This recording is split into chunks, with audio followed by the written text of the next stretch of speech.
I only ask for 3 things, 13 said as he held up 3 of his fingers. The first one is an accessible spatial storage. Since I'm unable to get items and avatars from monsters, chests, and other reward-granting artifacts, the spatial storage that I possess as a wanderer is basically useless to me.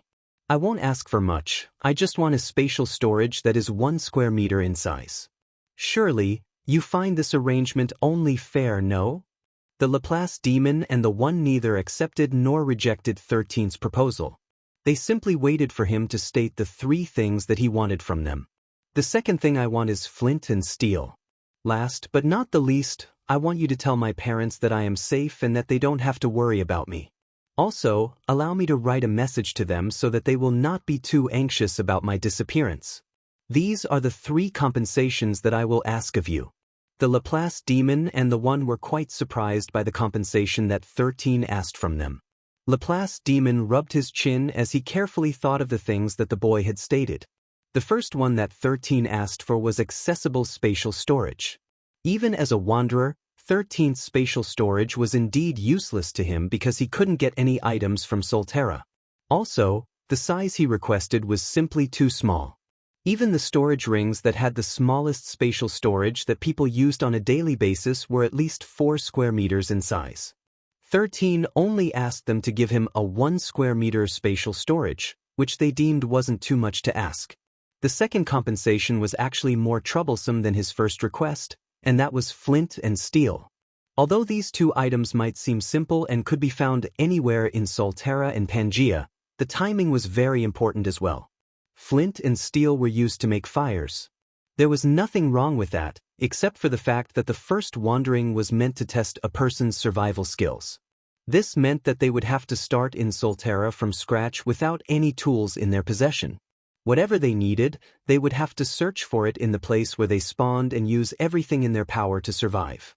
Giving 13 flint and steel would break the purpose of that survival challenge because the gift of fire could do many things. Last but not the least, the boy wanted to send a message to his family, telling them that he was fine. Laplace demon found no problem with this request since the boy was forcefully sent to Solterra despite not being 13 years old. Simply put, among the boy's 3 proposals, the first and the third were easily acceptable, but the same couldn't be said for the second one. I will accept your first and third proposal, the one said after a minute had passed. But we cannot accommodate your second request. 13 sighed because he had already expected this to happen. But having 2 of his requests accepted was good as well. Laplace demon handed 13 paper and pen so that he could write a letter to his family. The boy gratefully accepted and started to write. However, the moment he began writing, he kept on asking Laplace demon for more paper. The corner of the demon's lips twitched after he picked up one of the papers that 13 had written upon and read its contents. There, he saw a detailed outline of what Gerald should craft in chronological order in preparation for the future. A glance was enough for the Laplace demon to understand that this was basically a training regimen meant for blacksmiths in order to improve their craft as much as possible. He picked up another paper, and there, he saw a list of pill recipes that were ranked from beginner to grandmaster level. As long as someone followed this sequence, it would ensure their growth in the art of pill making, paving the path to becoming a grand alchemist. A sigh escaped Laplace demon's lips as the 7-year-old asked for another piece of paper. Perhaps out of annoyance, he just handed him an entire pack of A4 bond papers and left him to his devices. 3 hours later, 13 finally finished writing a 100-page letter, which was to be given to his family. Aside from Gerald's and Alessia's training routine, he also gave Shasha some pointers on how to effectively use her martial technique, Dance of Solaris. He also added that she must only train its core abilities inside their family's training grounds and never show its full might when she was taken to the Leventis family's main residence to train. He also wrote a letter for Remy. He had personally taught her how to read, so he was certain that his little sister would be able to read his message. 13 made sure to tell his family that everything was going to be fine, and he also promised to return to them as soon as he could. After he finished everything, he asked Laplace Demon and the one to send him back to Solterra. When he opened his eyes, it was already morning, and to his surprise, he felt as if he had taken a full night's rest because he felt so relaxed and revitalized.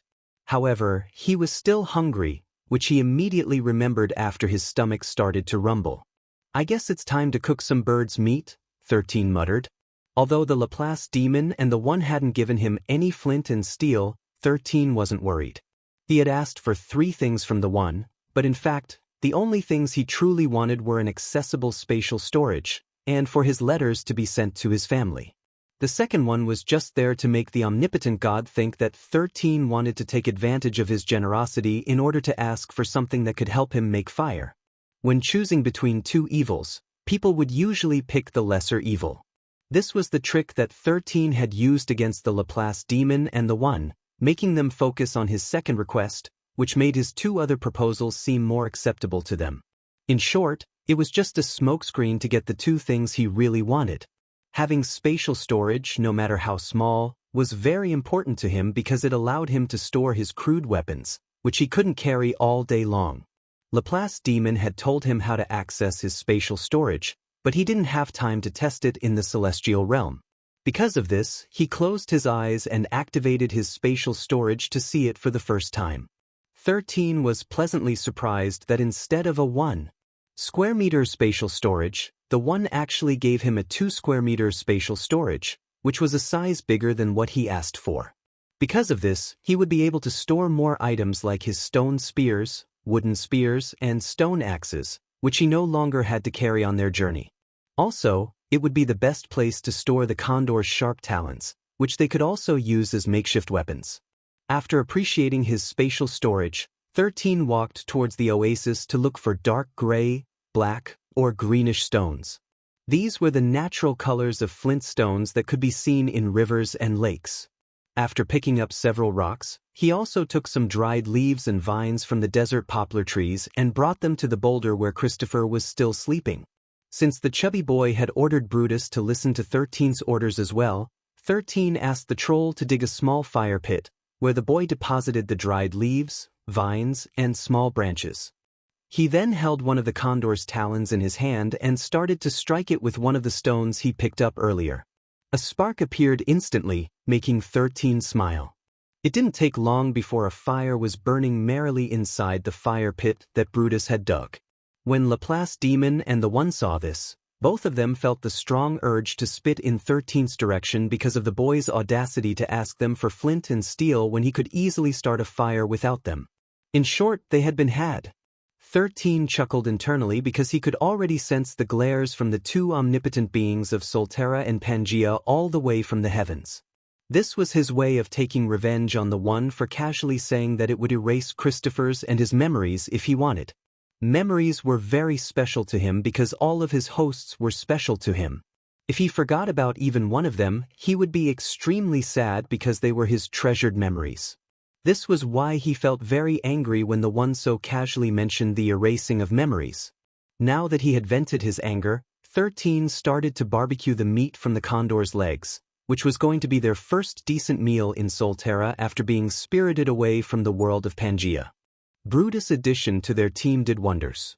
Because of this, 13 discussed with Cristopher and asked him to prioritize giving monster cores to the troll so that it could become a rank 2 monster faster. Cristopher had no problems with this arrangement. He also wanted to strengthen Brutus as much as possible, so he agreed to 13's proposal. The monster cores of the 3 rank 1 condors were then given to the troll, who needed 200 beast cores before he could rank up. Of course, if they were able to kill rank 2 monsters, then it would be better since they gave 2 points instead of just 1. Brutus. Progress before next rank up, 3 out of 200. Skills, none. Passive skills, guts. Unique ability, evolver. 13 also asked Cristopher what his quest was because it was the key that would allow the latter to break through the next rank in the human rankings, allowing him to become a rookie. In order for the chubby boy to return to Pangea and upgrade his rank to rookie, he would first need to complete the mission that was assigned to him by the one. As the omnipotent being that governed all wanderers, they must all adhere to its rule, and only by doing so would they be able to clear their first wandering and return home. My quest is to help light the beacon of hope, Cristopher said. It doesn't say anything else aside from that. It seems that I need to discover the clues on my own. 13 nodded in understanding. All the wanderers who have been teleported to this land will have the same quest as yours. That's the way the One does things, so it's safe to say that you're not alone in this place. Does that mean that most of them are dead by now? Cristopher asked. He was certain that if he hadn't met Zion, he might have already died in this desert due to how dangerous it was. Probably, 13 replied. Their starting point is several times harder than others. But one thing is clear. Those who do survive will be stronger than most wanderers of this generation. Cristopher agreed with the young boy's words. He also didn't think that ordinary children would be able to survive in this merciless place if they weren't considered the cream of the crop. Does your quest have a time limit? 13 inquired. No time limit, Cristopher replied. It says here that if someone else completes the quest, everyone who received it will complete it as well. 13's face became solemn after hearing Cristopher's words. These kinds of quests were not uncommon for wanderers, and his host had searched for such things when he was still traveling in the world of Solterra. However, there was one problem. These kinds of quests were way harder than most because they usually required more than one person to complete them. This was why the One blatantly detailed that if someone else was able to complete the quest, those who had received the same quest would complete it as well. Young master, what should we do now? Cristopher asked. Since he had decided to treat 13 as his temporary master, he would follow whatever decision he made. Since there is no time limit, we will stay here in the oasis until Brutus ranks up, 13 replied. We will also use this opportunity to stock up on food, water, and weapons, which we will use on our journey. I don't know if there will be another oasis like this one between where we are and where we need to get to, but it's better if we assume that we won't find one again for a while. With that mindset, we will be able to prepare better. Cristopher nodded because he found this a very logical way of doing things. Young master, you're really good, Cristopher said. Master Terence can't even compare to your resourcefulness. Enough flattery. Order Brutus to dig a hole. 13 pointed at a spot between their boulder and the oasis. Make it dig there. Make the hole at least 5 meters deep and big enough to trap a yellow-striped dusk brute. Cristopher's body subconsciously shuddered after hearing 13's words. He had seen the monitor lizard from a distance, and he'd never want to be close to such a monster. But the boy beside him was casually telling him to order Brutus to dig a hole that was big enough to trap one. Young master, you can't possibly be thinking of. Just do it, Cristopher. This is just to prepare us for any situation. The yellow-striped dusk brute isn't the only strong monster here in the Houdini Desert.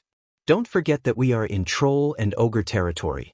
The weakest ogre that wanders around this place is a rank 2 monster. We might even see rank 3 monsters come to the oasis. Since we've decided to stay here until Brutus ranks up, the possibility of meeting one exists. In order to give ourselves a chance of survival, we must do everything in our power to cross the difference in ranks.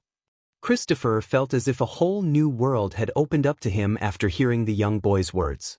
He didn't know how Zion knew where they were and what monsters were common in the area, but the way he said these words was filled with confidence that Cristopher believed that the boy knew what he was talking about. Brutus, start digging, Cristopher ordered. The troll grunted and did as it was ordered. It used its bone club to start digging into the ground. 13 wasn't idle and paid close attention to their surroundings. Having eaten condor meat, his hunger was sated and his head no longer felt lightheaded, allowing him to think better. In the distance, the dead bodies of the 3 condors were huddled together, baking in the desert heat. When morning came, 13 used the condor wings to make a makeshift tent to protect them from the heat of the desert. He also asked Brutus to break the bigger branches off the poplar trees and hammer them into the ground so that the wings could be tied to a supporting structure to hold them up. With this, the 2 teenagers were able to feel a little more comfortable as they now had a roof on their heads and a cushy floor made of dried leaves and feathers under their feet. 13 worked Brutus like a slave. As an avatar, it didn't need to eat or sleep, but for some reason, it had developed a fear of the little boy, who would constantly give it orders the moment one of its tasks was finished. Of course, even though it didn't need to eat or sleep, it still had the stamina of an ordinary troll, so it still got tired. When this happened, Cristopher would recall Brutus back to his spatial storage, allowing the troll to recover its strength and stamina. Half a day later, the two boys saw a yellow-striped dusk brute appear in the distance. It was on its way to the oasis but immediately stopped after it saw the dead condors that were huddled together. Since it was also an opportunistic monster, it made a beeline towards the dead condors to feast on their flesh. 13 had already collected enough condor meat and placed it inside his spatial storage to be used as food, so he didn't really care whether the yellow-striped dusk brute ate it all up. In fact, he'd rather the monster be full because then it would not shift its attention to two boys, who would only serve as a snack for it. Cristopher looked at the monster warily. After all, it was a creature that was something that they couldn't defeat at this time. But he believed that, given enough time, they would be able to kill it as long as he followed his young master's order and raised Brutus' rank to the next level. 13 and Cristopher could only watch as the poisonous monitor lizard feasted on the three condors. Several minutes later, more monsters arrived near the oasis, including 3 desert wolves that tried to challenge the yellow-striped dusk brute for its meal. All 3 of them were rank 1 monsters, and they thought that they could overwhelm the stronger monsters with their speed and numbers. For a while, their strategy worked until one of the wolves tried to drag the corpse of the condor away from the monitor lizard. That move didn't sit well with the yellow-striped dusk brute, so it immediately unleashed its poisonous spray, hitting the pitiful wolf, who still managed to run away for a few meters before collapsing on the ground. Its body convulsed for half a minute before it stopped moving completely. In just a span of a few minutes, a rank 1 monster died just like that, prompting the other 2 wolves to make a hasty retreat. Of course, they also managed to deal some moderate injuries to the yellow-striped dusk brute, especially near its eyes. They knew how tough its scales were, so they only focused on targeting areas where they could deal considerable damage with their teeth and claws, taking turns attacking it in different directions. If one of the wolves hadn't gotten greedy and decided to steal one of the dead condors while his comrades were attacking their enemy, things might have ended differently, Cristopher commented. Right. 13 nodded. So we mustn't be too greedy and underestimate our opponents either. The desert wolves were very agile creatures, so they could easily outrun and dodge the yellow-striped dusk brute's attacks, as well as its lethal poisonous spray if need be. It just so happened that the desert wolf that died refused to let go of the condor, considerably slowing its movements, which gave the monitor lizard the opportunity to hit it with its poisonous spray. The other monsters eyed the yellow-striped dusk brute warily. Some of them were tempted to go for the kill, while others decided that it wasn't worth it and simply drank from the oasis before going on their way. 13 and Cristopher had hidden themselves in the makeshift tent and only peeked at the battle from afar. Because of this, none of the monsters paid any attention to them and simply focused their gaze on the victorious monster, who had added a dead wolf to its menu.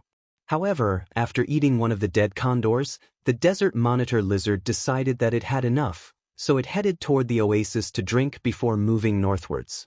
The monsters that had stayed decided to also eat the remains of the condors, with some of them even fighting against each other to take it. In the end, some monsters were injured, while some emerged victorious. Even so, none of them touched the body of the dead desert wolf, whose skin had turned purple due to the effects of the poison that had spread inside its body. Only the yellow-striped dusk brute, the purple desert scorpion, the black-furred wolf spider, and the bronze desert boa could consume a poison monster without worrying about dying in the process. When all the monsters left the oasis, 13 asked Cristopher to summon Brutus again to continue digging the hole he had started to dig a few hours ago. The trap they were making would only work if it had the element of surprise. Some monsters were very smart, so if they ever saw a troll digging in a certain location, they would be wary of going in that direction. A few hours later, Brutus managed to dig a deep enough hole to trap even a yellow-striped dusk brute. 13 personally entered the hole and placed several stone spears in it, creating a pitfall trap. When he was done, he climbed back out with Brutus' help and placed several branches over it before placing one of the condor's wings on top of it. When he was done, he used dirt and small gravel to hide it completely from sight. Just to make sure that he and Cristopher wouldn't fall into their own trap, he placed 4 large stones next to the corners of the hole as a visual reminder that there was a trap there. A week passed, and the 2 boys had grown accustomed to a daily routine. Every day, they would attack the rank 1 monsters that approached the oasis alone together. When the monster thought that it found 2 weaklings as its prey, Cristopher would summon Brutus, who would immediately launch a full-powered strike on their enemy, catching it by surprise. Once the target had been hit by one of its attacks, the rest of the battle would be wrapped up in minutes, with Cristopher landing the last blow each time.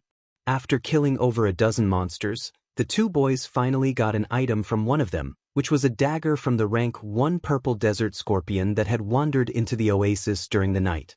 It was a young scorpion that was only a meter tall and 3 meters long. Usually, a purple desert scorpion remained hidden in its burrow because it was too eye-catching during the day. It was typically more active during the night and preyed on unsuspecting monsters that wandered too near its burrow.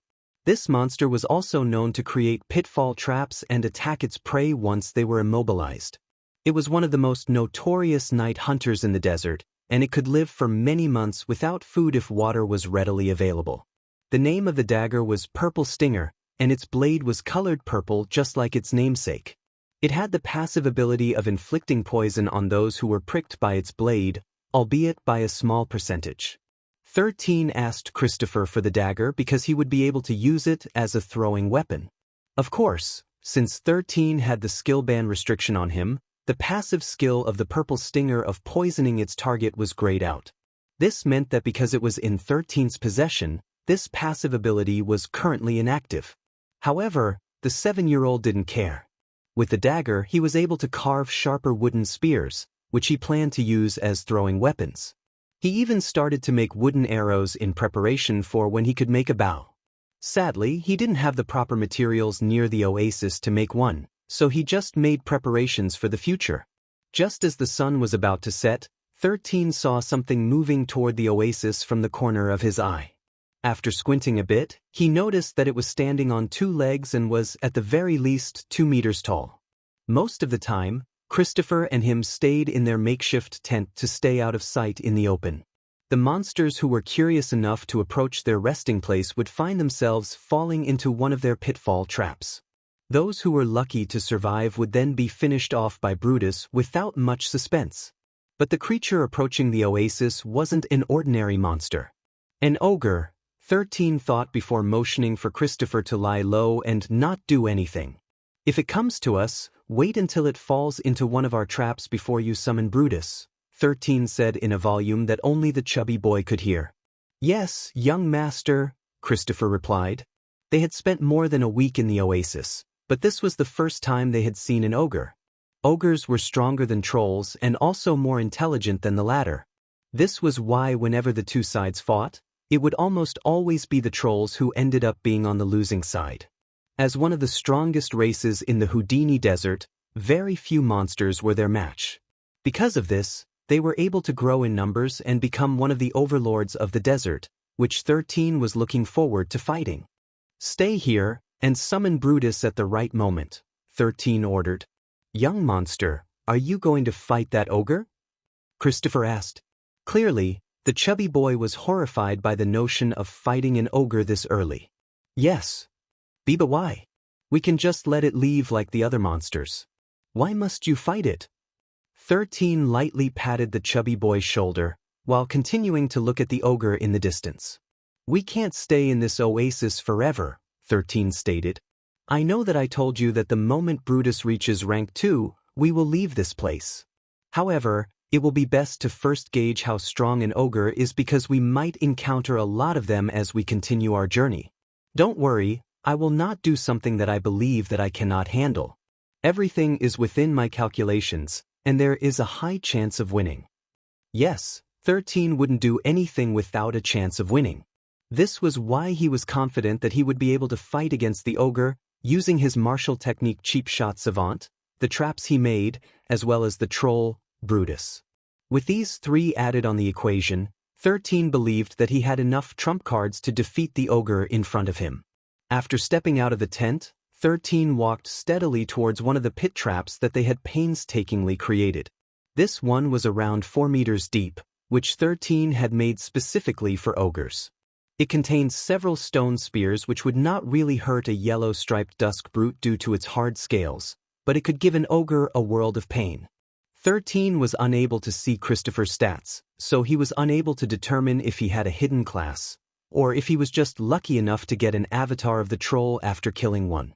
But trolls and other brute-type monsters, like ogres, were part of the nearly impossible list of creatures to get an avatar of. He didn't know if the one simply hated these types of monsters, but their avatar capture rate was even lower than dragons, which was 1 in 100,000.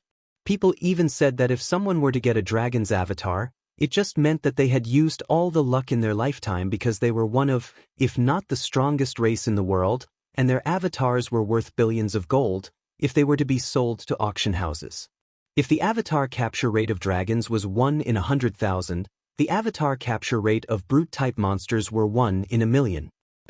It was 1 in a million, which was why 13 was very surprised that Cristopher managed to catch one on his first try. Although the chubby boy didn't have much luck in getting the avatar of other monsters, or even weapons from them, the 7-year-old believed that Cristopher had a hidden class, and he would test his theory right here, right now. "Hey, ugly!" 13 shouted, catching the ogre's attention. "I'm right here. Come and get me." Although ogres weren't that intelligent, they could still understand human words to a certain extent. The thing they hated the most was being called ugly. After getting a better look at it, 13 realized that the ogre was over 3 meters tall. At least at the peak of rank 2, 13 thought as he stood his ground, standing perfectly still. When the ogre saw that its prey didn't plan on running away, it increased its speed, raring to crush the boy's body into meat paste. But just before it could reach its target, the ground under its feet gave way, making it fall down on the pitfall trap that was filled with stone spears. The ogre cried out in pain the moment its body was pierced by the stone spears, which later shattered under the monster's weight. Cristopher was quick to act and summoned Brutus, who picked up one of the nearby boulders that had been placed near every pitfall trap that they created. The strategy when dealing with monsters was really simple. The moment they fell inside the trap, Brutus would appear and throw one of the boulders on the monster's head or body, further hurting it. When Brutus threw the boulder inside the pitfall, he aimed it directly at the ogre's head. To 13's surprise, the boulder actually shattered, making his eyes widen in shock. Leaving nothing to chance, Brutus started to pound the ogre's head with its club. Since the ogre was perfectly stuck inside the pitfall, it couldn't lift its arms, and was unable to fight back against the one-sided beating from the troll, whom its race treated as inferior, and sometimes used as slaves after they were captured. Brutus still had its memory from before it died, so it had a deep hatred for ogres. Because of this, all of its blows were filled with anger and hatred, making it look like a crazed monster that was out for blood.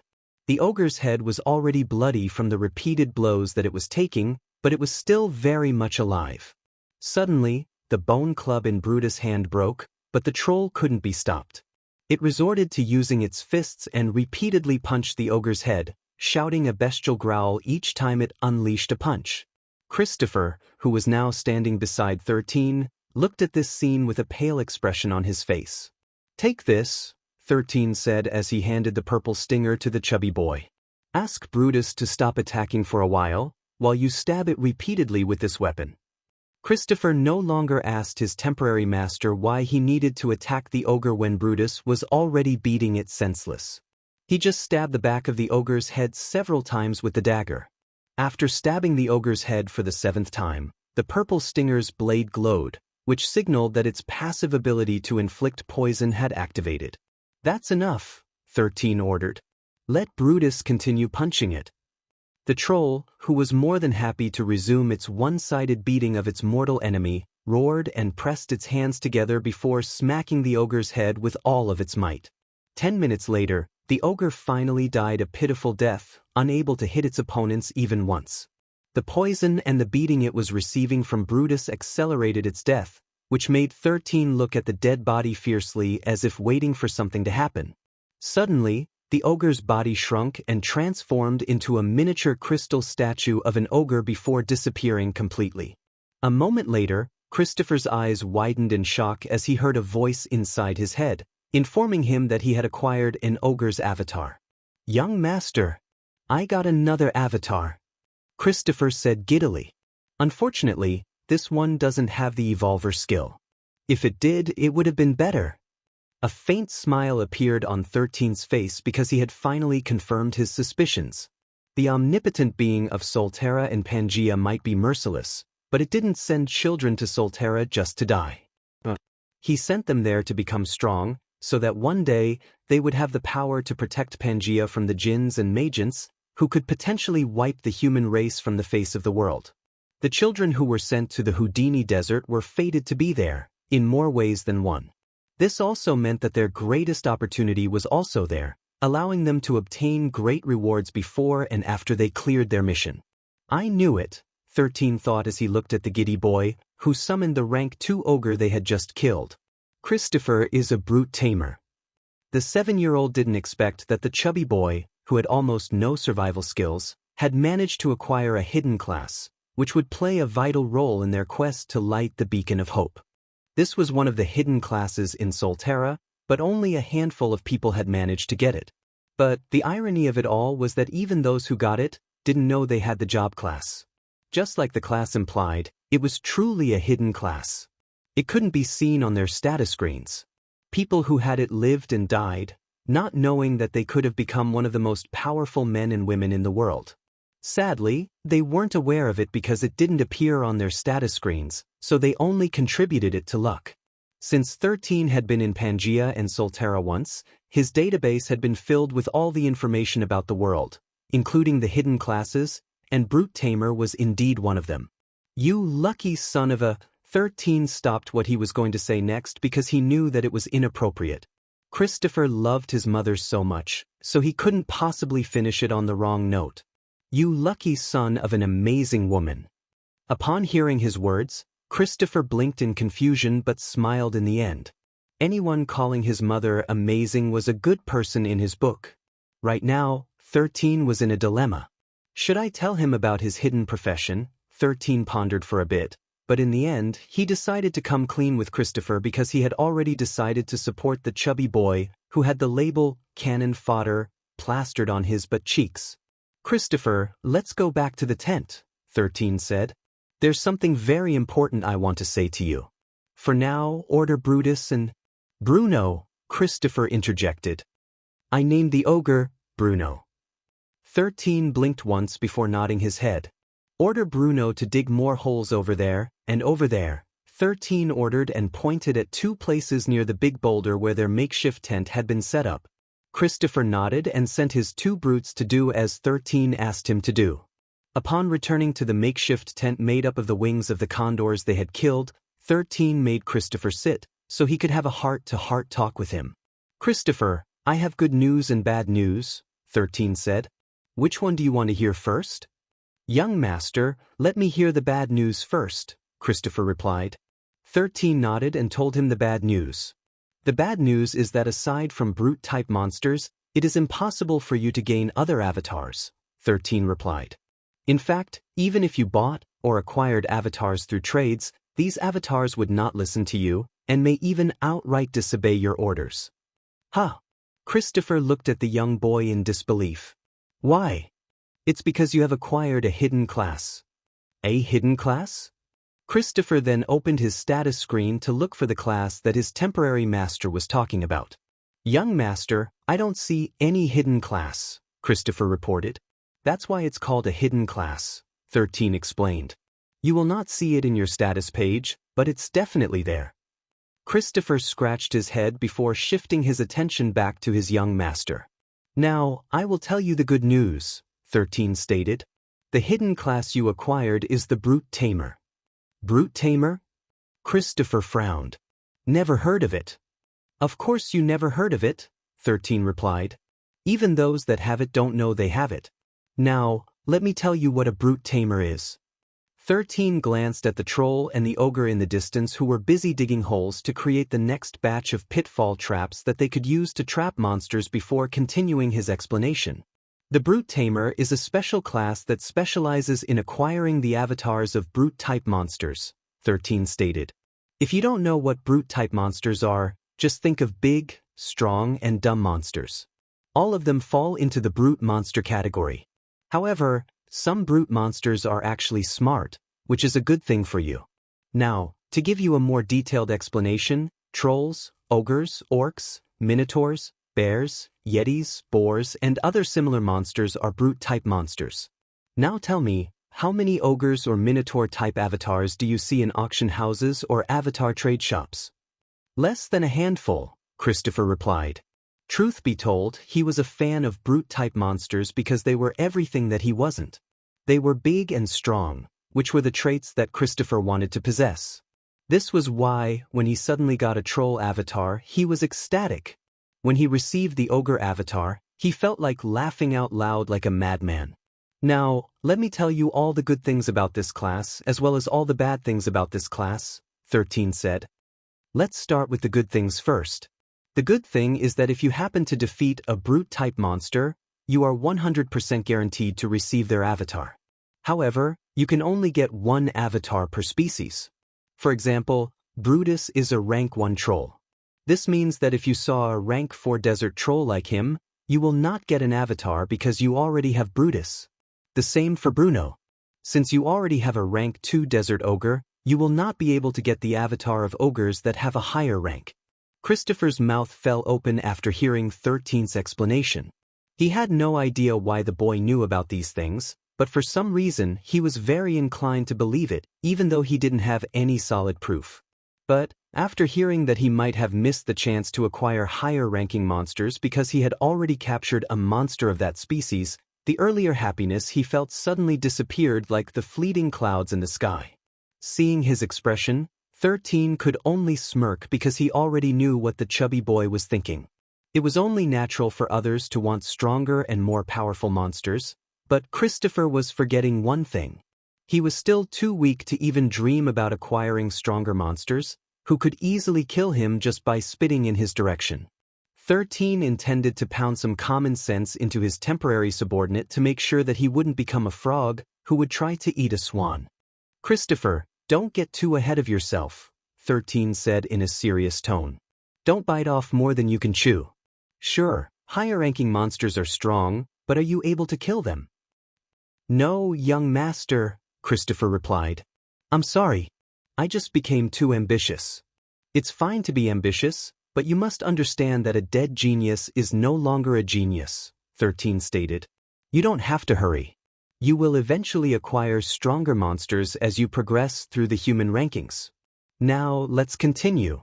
Cristopher nodded and listened seriously to what his young master was about to say.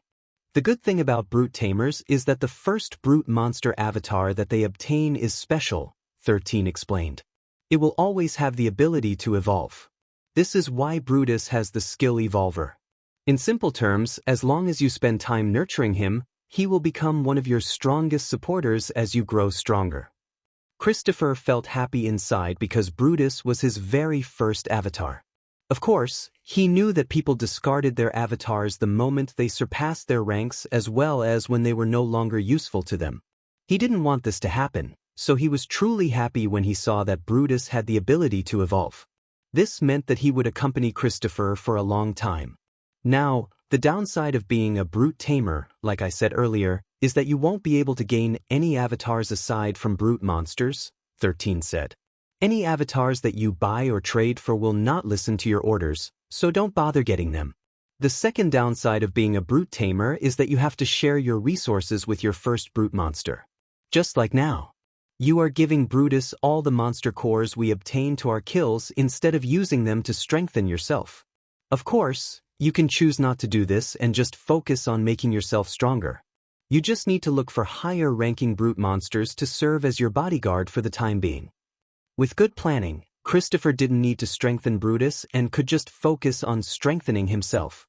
Although it was dangerous, he could just hunt higher-ranking brutes in the world of Solterra, allowing him to not waste additional resources on the first brute monster that he had acquired.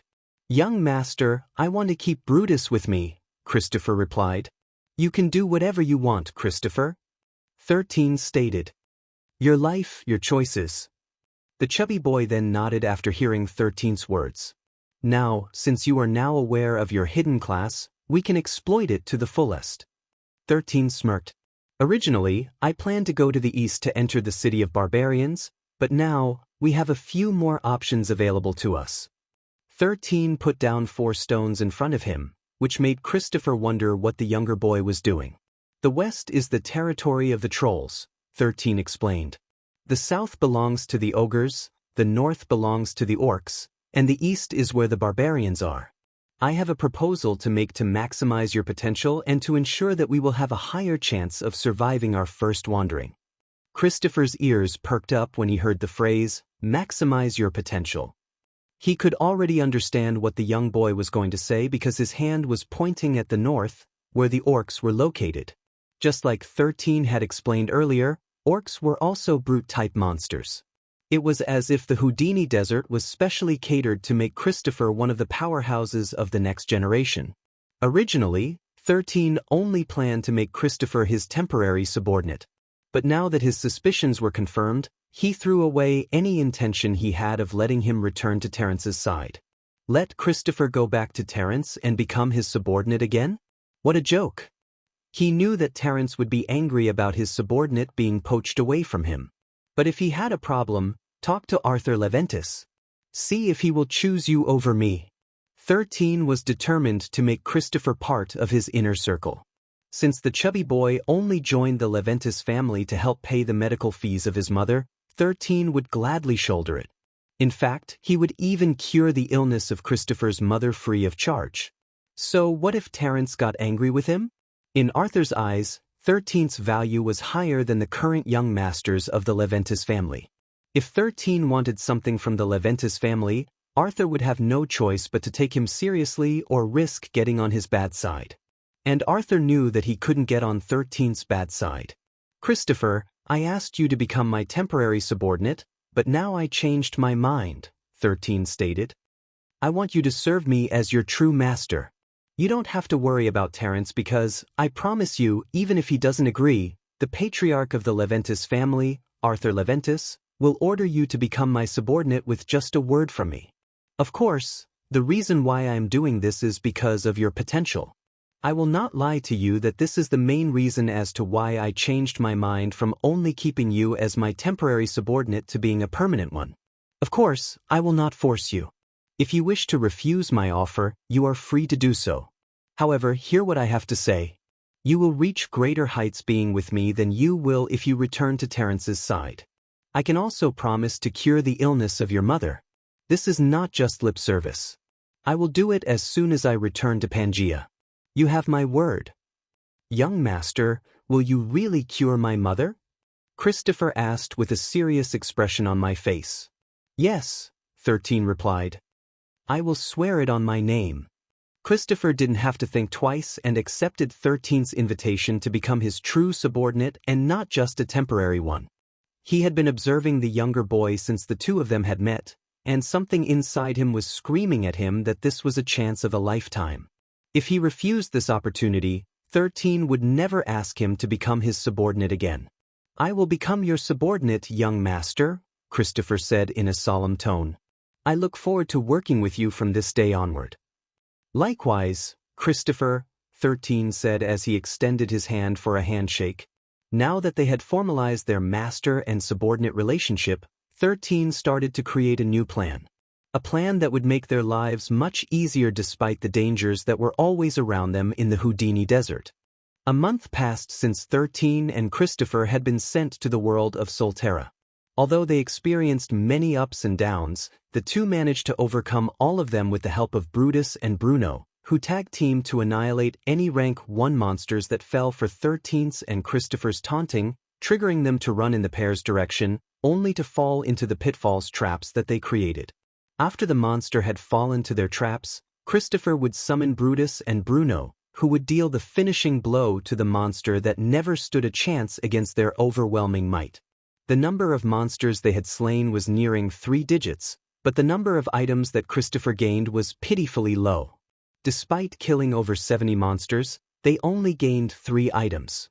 The first one was the purple stinger, which was currently in 13's possession. The second one was spiked bronze mace, which came from a spiny bronze anteater, which was a very tough cookie to crack. Out of the monsters they had killed, it was this monster that made 13, Cristopher, Brutus, and Bruno work together, with everything in their power, to kill it. It was one of the rank 2 monsters that had wandered near the oasis, and its defenses were very tough. Fortunately, its underside wasn't as tough as its exterior, so the moment Bruno succeeded in flipping it over, its fate had been sealed. Its death allowed Brutus to have a good weapon that had a small chance of paralyzing its target the moment its spikes made contact with its body. Last but not the least was a black spear called Night Piercer, which Cristopher acquired from a black scorpion that had wandered too close at their makeshift base during the night. They didn't see it right away since it came from behind the boulder, the blind spot in their field of vision. Fortunately, Brutus and Bruno were on night duty, so they immediately eliminated the threat before it could attack the 2 sleeping children, who were woken up the moment the 2 brute monsters unleashed their war cries and started to clobber the poor scorpion silly. All the weapons they got were bronze-grade equipment, so they didn't have any problems equipping them. Since 13 was now considered a true wanderer after declining the Laplace demon's offer to return to Pangea, he was now able to use bronze-grade equipments as well, just like Cristopher. Just a little more, and Brutus will evolve into a rank 2 monster, 13 said as he ate some barbecued scorpion meat. He made sure that Brutus cut off the scorpion's stinger, so the venom wouldn't make the rest of its meat poisonous. Also, since they had venom at the ready, 13 dipped their makeshift weapons into it, especially the wooden spears, as well as the wooden arrows, making them more potent in battle. Since Cristopher wasn't part of his family, he couldn't bestow upon him any martial techniques that he could use to become stronger in Solterra. He was already planning to negotiate with the Laplace demon and the one to add Hans and Cristopher to the people allowed to benefit from his abilities after he cleared the 13 trials that had been forced upon him by his father, the system god. However, since the chubby boy needed something to help him survive, 13 decided to teach him how to throw spears and basic spear footwork that he could use if the enemy managed to close in on him. Cristopher didn't really want to fight enemies in close combat and preferred to use range weapons. But they didn't have bows and arrows, so 13 decided to temporarily teach him how to throw the wooden spears in their collection. During the past week, Cristopher did nothing but throw one spear after the other, with the younger boy giving him pointers. Slowly but surely his range and accuracy improved. 13 also taught him the basics of blocking, deflecting, and stabbing. For this, 13 asked Brutus to become Cristopher's sparring partner since the monsters that were commonly seen in the desert were 2 meters tall and above. The chubby boy needed to get used to fighting bigger monsters in order to get a chance to survive if something managed to get past 13's, Brutus, and Bruno's defenses. Finally, after another half a month had passed, Brutus managed to reach the required number of monster cores to evolve to the next rank. The moment Brutus became a rank 2 monster, its features became sharper, and there were even black tattoos that appeared on its arms and chest. It looked more intimidating than before, and with 2 rank 2 monsters as their bodyguards, 13 felt that it would be a good time to head north and enter the territory of the orcs. But just as they were about to do that, a monster, which they hadn't seen for a long time, appeared near the oasis. It was none other than the yellow-striped dusk brute. 13 and Cristopher looked at the monster and exchanged a glance with each other. Cristopher was very wary of this monster, knowing that Brutus and Bruno were not fast enough to avoid its poisonous spray. The moment the monster died, their avatar would also shatter and would not be usable again. There were no ways to repair an avatar, and the monster's death was final. The only saving grace was that if one of his brute-type monsters died, he would be able to capture a new brute-type monster of that species. However, 13 had a feeling that Cristopher wasn't the type to treat his summoned monsters like disposable tools that he could discard whenever he wanted. He didn't want the chubby boy to have this kind of mindset either, since once one started thinking in this direction, it would be very hard to stop. 13 pondered long and hard before coming up with a decision. "Cristopher," 13 said, "let's do this." "Understood, young master," Cristopher replied. There was still hesitation in his voice, but he trusted 13 enough to listen to his orders. "Don't worry, I won't let Brutus or Bruno die," 13 stated. "We now have what it takes to beat that thing." Cristopher nodded as he listened to the plan that 13 had made in order to defeat one of the most dangerous rank 2 monsters, whose venom could easily kill both of them before they could even regret their life choices. 13 knew that even if they lured the yellow-striped dusk brute into one of their pitfall traps, It would not really do much damage to its body due to the hard scales that protected it. Their wooden and stone spears would not even put a dent in its armor, so their weapons were more or less useless. The only realistic thing they could do was to let Brutus and Bruno tag team to smack it into submission with their spiked mace and bone club. However, they weren't exactly the fastest-moving monsters in the Houdini Desert. The monitor lizard was also slow-moving, but it had something that the two brutes didn't have, and that was a poisonous spray attack that could kill the two avatars in minutes.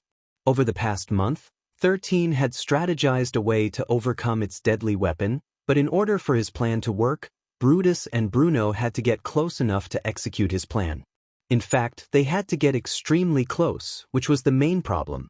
When faced with strong monsters, the first thing that the yellow-striped dusk brute would do was use its poison spray to target them from a distance. It was very possible that Brutus and Bruno may dodge the first poison spray attack, but the second one would be harder to dodge. If the two brutes were able to close the distance, then their victory was assured.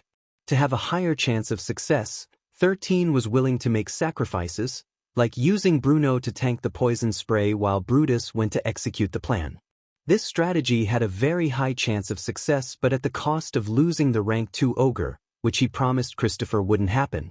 So, there was only one choice.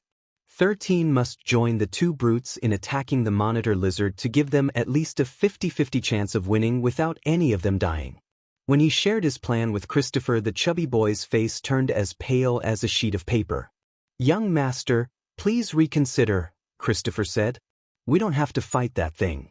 We can just wait for it to leave and we can go on our way." "You're right, Cristopher," 13 replied. "But if we manage to kill this monster and retrieve its poison sac, we will be able to neutralize almost all of the threats that we will face in the Houdini Desert. The poison of the purple desert scorpion and the black scorpion could paralyze the monsters that they were fighting against, but some stronger monsters were more resistant to their paralysis. Because of this, they could only resort to another method which would slowly but surely kill their enemies, and that was by using the yellow-striped dusk brute. Also, 13 was wondering if the monitor lizard was a brute monster as well due to its name. He was aware that this was a shot to the moon, but if the yellow-striped dusk brute was really a brute-type monster and Brutus and Bruno were able to kill it, they would have another formidable comrade in their party, which would truly make Cristopher a formidable wanderer in the Houdini Desert. Perhaps, Cristopher subconsciously knew of this as well, but he was afraid that his young master might get seriously injured, or worse, die from the attempt of tackling one of the most dangerous rank 2 monsters in the Houdini Desert. "Nothing ventured, nothing gained," 13 said as he looked at the monitor lizard that was only 100 meters away from the oasis. "This is also good training for you, Cristopher. You must master the proper way to summon and unsummon your creatures. If you think that Brutus or Bruno are going to be hit by the poison spray, recall them right away. However, you can only recall one of them. I will need one of them to assist me in fighting against the yellow-striped dusk brute in close combat. If both of them disappear, I'll be easy prey for the monster. So make sure to only recall one of them as a last resort." Cristopher gritted his teeth before nodding his head. He had no idea whether this would really work, but he prayed to all the gods in Solterra that they succeed on their first try. "Brutus, Bruno, make sure to always listen to the orders of the young master," Cristopher ordered. The troll and the ogre both nodded their heads as they, too, prepared to fight against the monster that even their tribes were very reluctant to face in battle. 13 did a few short stretches to prepare himself for what he was about to do. When he was finally ready, he circled the pitfalls in order to approach the oasis. Brutus and Bruno did the same, but after passing the pitfall traps, the two monsters separated and approached the yellow-striped dusk brute from its left and back sides. Meanwhile, 13 was approaching the monster from its front, holding a stone spear he had dipped into the toxin of the purple desert scorpion. Although the monitor lizard's body was covered in hard scales, there were still places that were vulnerable, like its eyes and the inside of its mouth. However, even 13, who was confident in his throwing skill, wasn't really sure if he would be able to hit his target. At the very least, it was worth trying since he was faster than the two brutes, who were slowly but surely closing the distance between them and the yellow-striped dusk brute. 13 waited until the monitor lizard started to drink from the oasis before he initiated his attack. After taking out a stone axe from his spatial storage, 13 swiftly threw it toward the face of the yellow-striped dark brute, hitting its snout. Immediately, the monitor lizard hissed in anger and glared in 13's direction. 13, who finally got the monster's attention, took out another stone axe and threw it in the monster's direction, making the latter even more furious.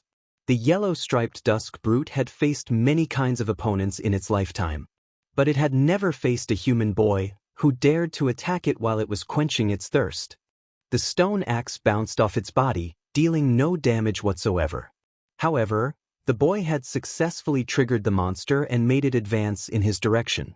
Seeing this, Brutus and Bruno hastened their approach, almost running at full speed in order to bridge the distance. However, the yellow-striped dusk brute had already seen the two of them quite a while ago and had also taken precautions in case these two monsters attacked him at the same time. The human boy was annoying, but he posed no threat to it whatsoever. Because of this, the monster turned its attention to Brutus, who was closest to it, and unleashed a poison spray that had an effective range of 20 meters. The troll might not be the fastest monster in the Houdini Desert, but it was still faster than an ogre. Brutus swiftly dodged to the side, evading the poison spray. Upon impact, poisonous white fumes erupted from the earth, thinly enveloping the surroundings. Seeing that its attempt had failed, the yellow-striped dusk brute prepared to release another spray attack. However, it stopped after it caught sight of the approaching figure of the ogre from the corner of its eye, whom it recognized as the bigger threat at the moment. Knowing that it couldn't afford to let the powerful monster get close, the yellow-striped brute monster unleashed its poisonous spray once more. This time, it increased its power and range, creating a wide-sweeping cone of toxic mist, making sure that the ogre had nowhere to escape.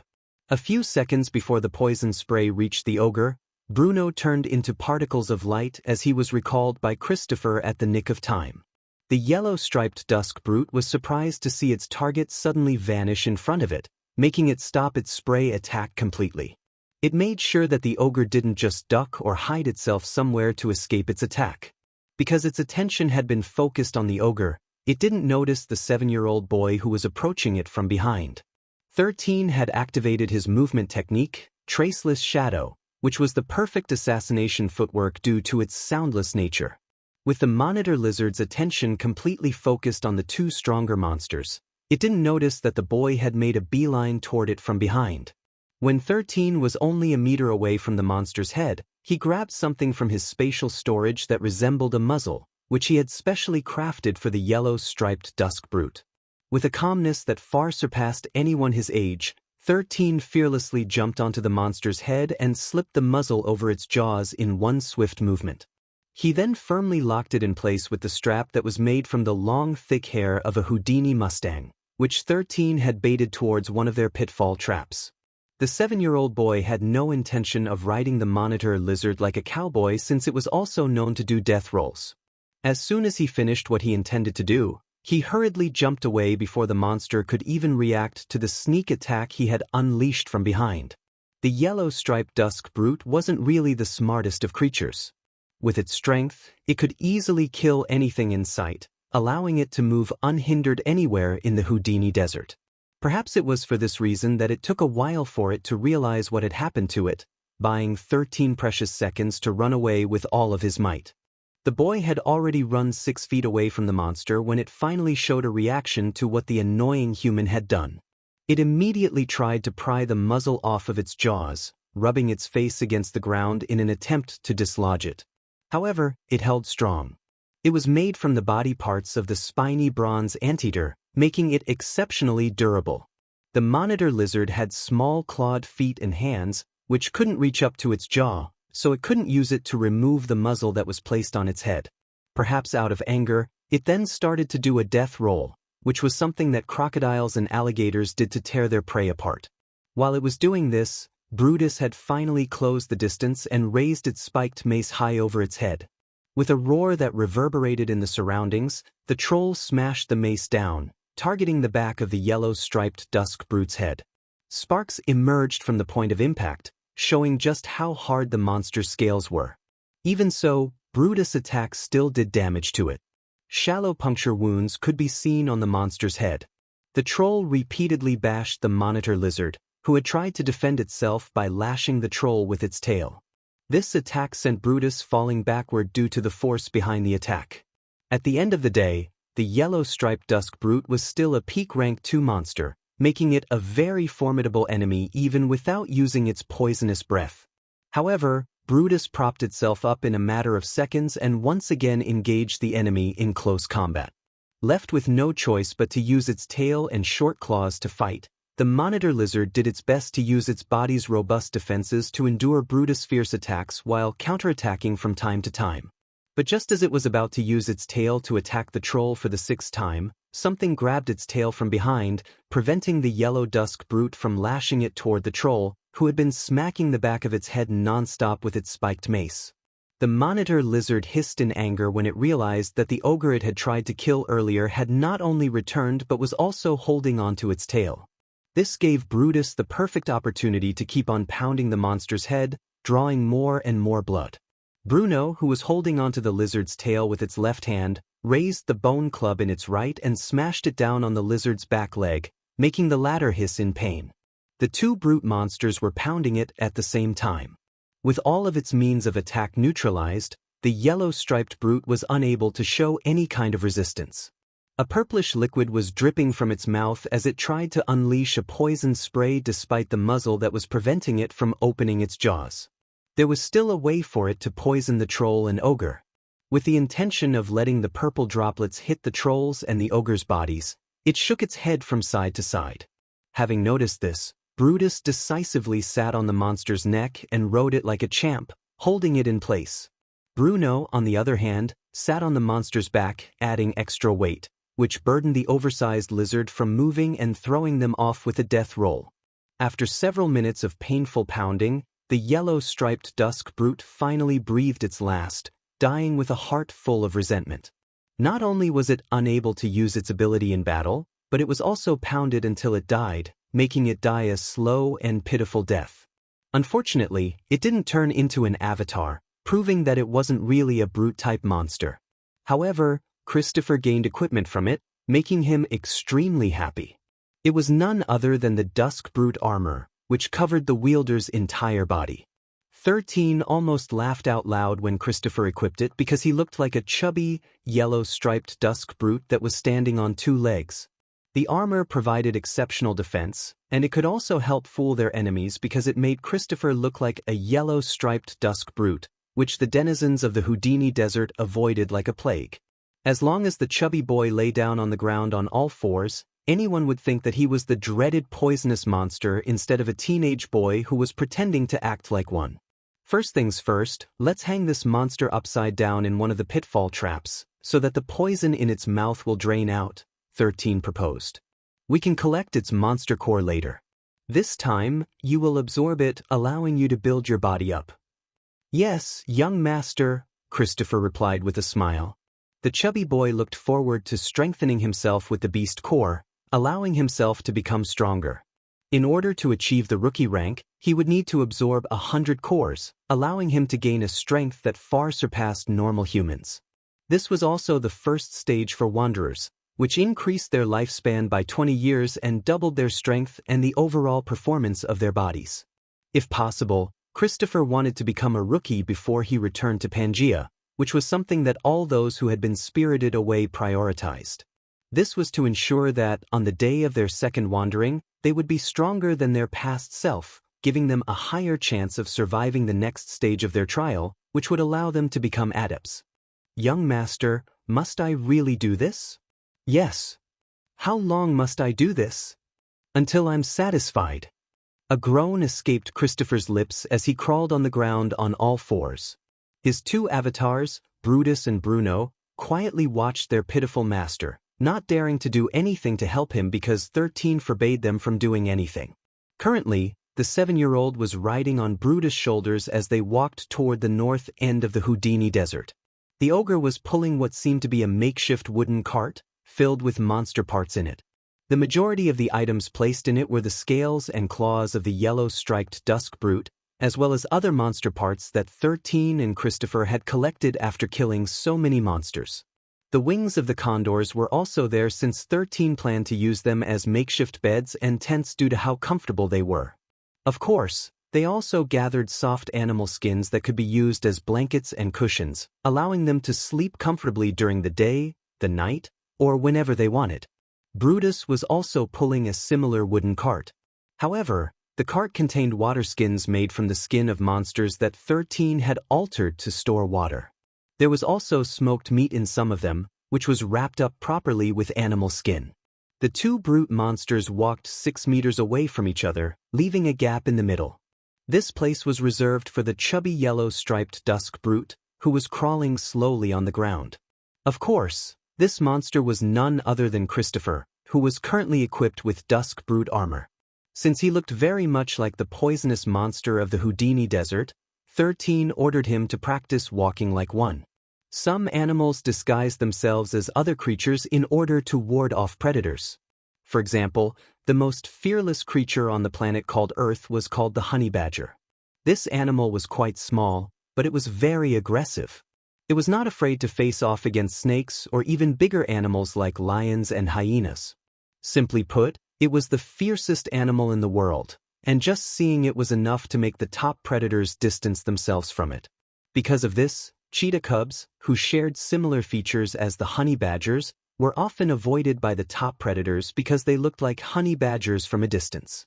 Knowing that it would improve their chances of survival in the Houdini Desert, 13 adopted the same tactic for Cristopher, making the latter pretend as the yellow-striped dusk brute, whose powerful poisonous spray deterred the trolls, ogres, and orcs.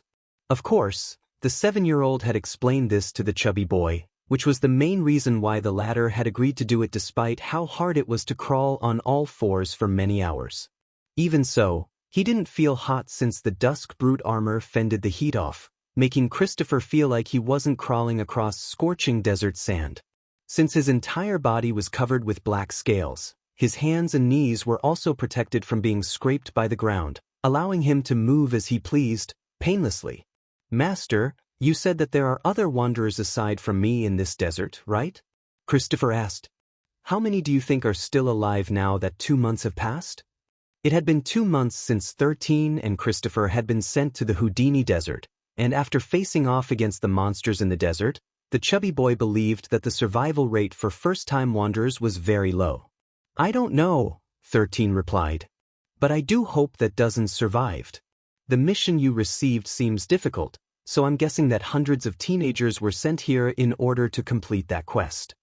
13 wasn't aware that his guess was accurate. Although the number of wanderers that were sent to the Houdini Desert was not more than 1,000, they still numbered around 600 individuals. And out of this 600, less than 100 were able to survive the 2 months that they had spent in the Houdini Desert. 13 and Cristopher had left the oasis more than a week ago, and they were constantly traveling northward. They had met several rank 1 monsters along the way, and these slain monsters didn't give them any item drops. Even so, they weren't useless either. 13 gave all the monster cores to Cristopher so that the chubby boy could build up his body. Currently, the progress of Cristopher's rank was 31 out of 200. This wasn't bad, considering that they prioritized getting Brutus to evolve into a rank 2 monster. With 2 monsters doing the manual labor, 13 didn't have to trouble himself with dismantling, skinning, bleeding, and smoking the meat of the monsters to increase their food reserves and other supplies. The boy used his free time to dive into his core to better understand the Houdini Desert. He wanted to know its dangers and the opportunities it presented. Despite the fact that his information was outdated by 300 years, 13 believed that there were a lot of things that hadn't changed even with the passage of time. Finally, on their 10th day after leaving the oasis, they saw several orcs trying to catch a few desert wildebeest from a herd. However, these omnivorous monsters were putting up a good fight, especially the alpha wildebeest, which was a peak rank 3 monster. 13, Cristopher, Brutus, and Bruno watched from a safe distance as the orc hunting party divided themselves into 2 teams. Some kept the alpha wildebeest at bay, while others targeted the herd it was protecting. Their strategy and teamwork were seamless, which suggested that they had done this multiple times already. Surprisingly, the one leading the orc hunting party was a rank 3 high orc, which was a stronger version of the orc warriors. All orcs ranged from rank 1 up to rank 2 monsters. When they evolved, they would become high orcs, which was a stronger and much smarter version of the common populace of the orc race. The high orc was being supported by 8 other orcs that were all rank 2 monsters. Since they were holding back the alpha wildebeest, the high orc was unable to help its subordinates in the second team of the orcs, who were there to kill and capture some of the herd. "This hunting party is very strong," 13 said softly. "We are not a match against them." Cristopher nodded in agreement. "What should we do, young master?" "Nothing," 13 replied. "We will distance ourselves from them, so they won't get the wrong idea. Their leader has already noticed us, but it's not doing anything because it is busy with the rank 3 alpha monster. Let's go. Staying here for long is dangerous for us." 13 knew that if the orcs finished their mission of hunting the desert wildebeests, they would shift their attention to them, which was something he would like to avoid at all costs. Fighting against 2 to 3 orcs was fine. But if they were up against a hunting group, it was simply impossible. Even if Brutus and Bruno were stronger than the orcs, the fact remained that they were outnumbered. There were only 4 of them, while there were 17 orcs and 1 high orc. Going against them would be pure suicide. 13 gave the hunting party one last glance before ordering Bruno to take a detour. Now that they had arrived in the orcs' territory, it was time to initiate his plan to gather more information about the balance of power in the Houdini Desert. 13 made sure to get as far away as possible from the orc hunting party, so that they wouldn't target them. One of his goals for coming to the orc territory was to collect information. Although he had many restrictions on his body, the system god had given him one unique ability, which was the universal language proficiency. With this unique ability, he would be able to communicate with any kind of creature as long as they had a form of language or a means of communication. Of course, since Cristopher was their master, the chubby boy could also communicate with them normally and understand their grunts, snorts, and broken Houdini language. 13 had asked Brutus and Bruno a lot of questions, but the 2 brute monsters didn't know much about the overall balance of power in the Houdini Desert. When he asked Brutus which race was the strongest, the troll didn't hesitate to tell 13 that it was the trolls. When he asked Bruno the same question, the latter told him that it was definitely the ogres. The 2 monsters had almost gotten into a fight then, because they didn't like the answers that the other had given. Fortunately, Cristopher had ordered them to listen to 13's commands, preventing a brawl between the 2 brute monsters from happening. After settling the dispute peacefully, he decided to ask them other questions to change the topic. The 7-year-old asked them if they also knew about the Beacon of Hope, but Brutus and Bruno had no idea what that thing was. Trolls and ogres weren't really the smartest of monsters, so 13 needed a much more intelligent race to talk to, which was the orcs. Although it may come as a surprise, the orcs and the barbarians shared a semi-peaceful relationship with each other. They were not openly hostile with each other, and took great care to prevent any tension between the 2 races. This was why there were half-orcs in the Houdini Desert, because some barbarians and orcs found love despite the difference in species. Even so, that didn't make the orcs any less dangerous. Unlike the trolls and ogres, they were a race that specialized in working together as a group, allowing them to fend off threats in their territories. Similar to barbarians, the orcs had created their own orc kingdom, and 13 wanted to visit it to gather more information about the Beacon of Hope, which would allow Cristopher to return to Pangea. If 13 wished for it, he would be able to clear his first trial by leaving the Houdini Desert. But he promised Cristopher that he would help him survive his first wandering, so that he could return home safely, where his mother was waiting for him. He had already decided to make Cristopher his own retainer and part of his inner circle. Also, he had given the chubby boy his promise, and 13 always kept his promises, just like how his hosts had kept their promises to him. After traveling for a few hours, they found a cave, which led deep underground. Since they had been traveling non-stop for several days, 13 decided to rest for a while. Brutus and Bruno took turns standing guard, while the 2 teenagers rested. Even 13, who had nerves of steel, found himself feeling exhausted due to the long journey in the desert. Since he was still technically a 7-year-old boy, he still hadn't fully developed, and was only enduring the hardships he faced through sheer willpower. A day later, the two boys were feeling better, so 13 started to discuss their strategy. Unlike trolls and ogres, orcs have a more tight-knit community, 13 said. This is why I am also hesitant to kill one of them to make them become one of your avatars. If we kill the wrong person, we might make the entire orc race our enemy. Of course, since there is a chance that they are still allied with the barbarians, that will make the barbarians our enemy as well. Unless we confirm these things, we will not kill an orc for the time being. Cristopher nodded his understanding. He had learned to trust the 7-year-old boy more than his former young master, Terence. Then what do you suggest that we do, young master? Cristopher asked. Do we just go to their settlement and ask to talk to them? 13 shook his head firmly. Although they are sociable creatures, orcs are still savage monsters, 13 stated. They might not target barbarians, but we are different from them. So, the approach we will use is different as well. The first thing we do is observe the common routes that the orcs use when they hunt. Also, if we spot a lone orc, we will move to try and communicate with it. What if the orc doesn't want to communicate, young master? Cristopher asked. You don't have to worry about that, 13 replied. I have many methods to make them talk. Not killing an orc and hurting an orc were two different things. Although he was hesitant in killing one, torturing one wasn't a problem for 13. As long as he got his answers, he would free the orc, so that it could keep its life. The two then went to work, and traveled in the direction where they thought the orcs were congregating. They left their wooden carts in the cave, asked Bruno to guard it. It would be a very bad idea to travel with their belongings, especially if they were going on a scouting mission.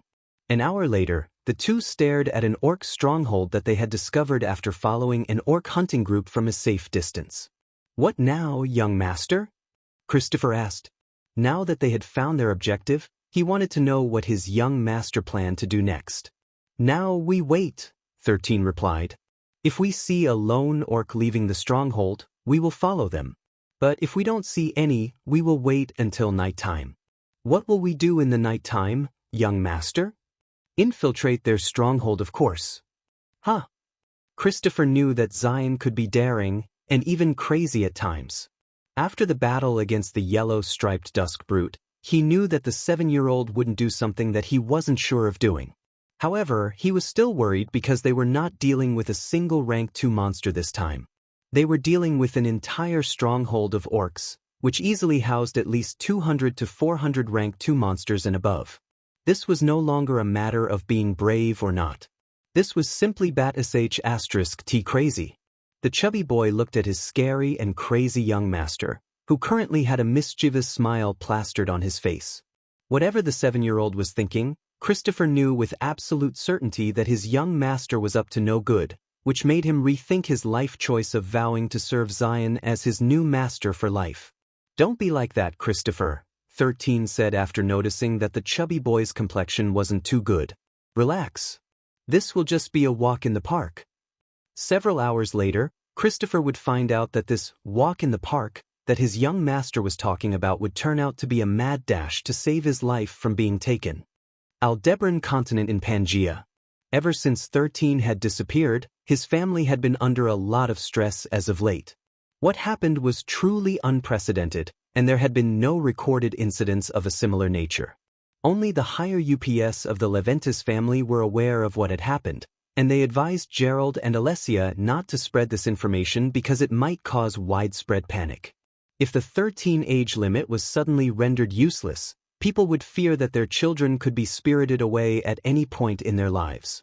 Knowing that the Leventis family was doing their best to look for 13 both in Pangea and Solterra, Gerald and Alessia calmed down a bit. Both of them tried to live their lives as normally as they could, while waiting for news of their 7-year-old son. In order to get his mind off things, Gerald went to the smithy early that day to practice his craft. However, it didn't take long before he understood that his mind was too occupied with other thoughts, that he couldn't focus on his work.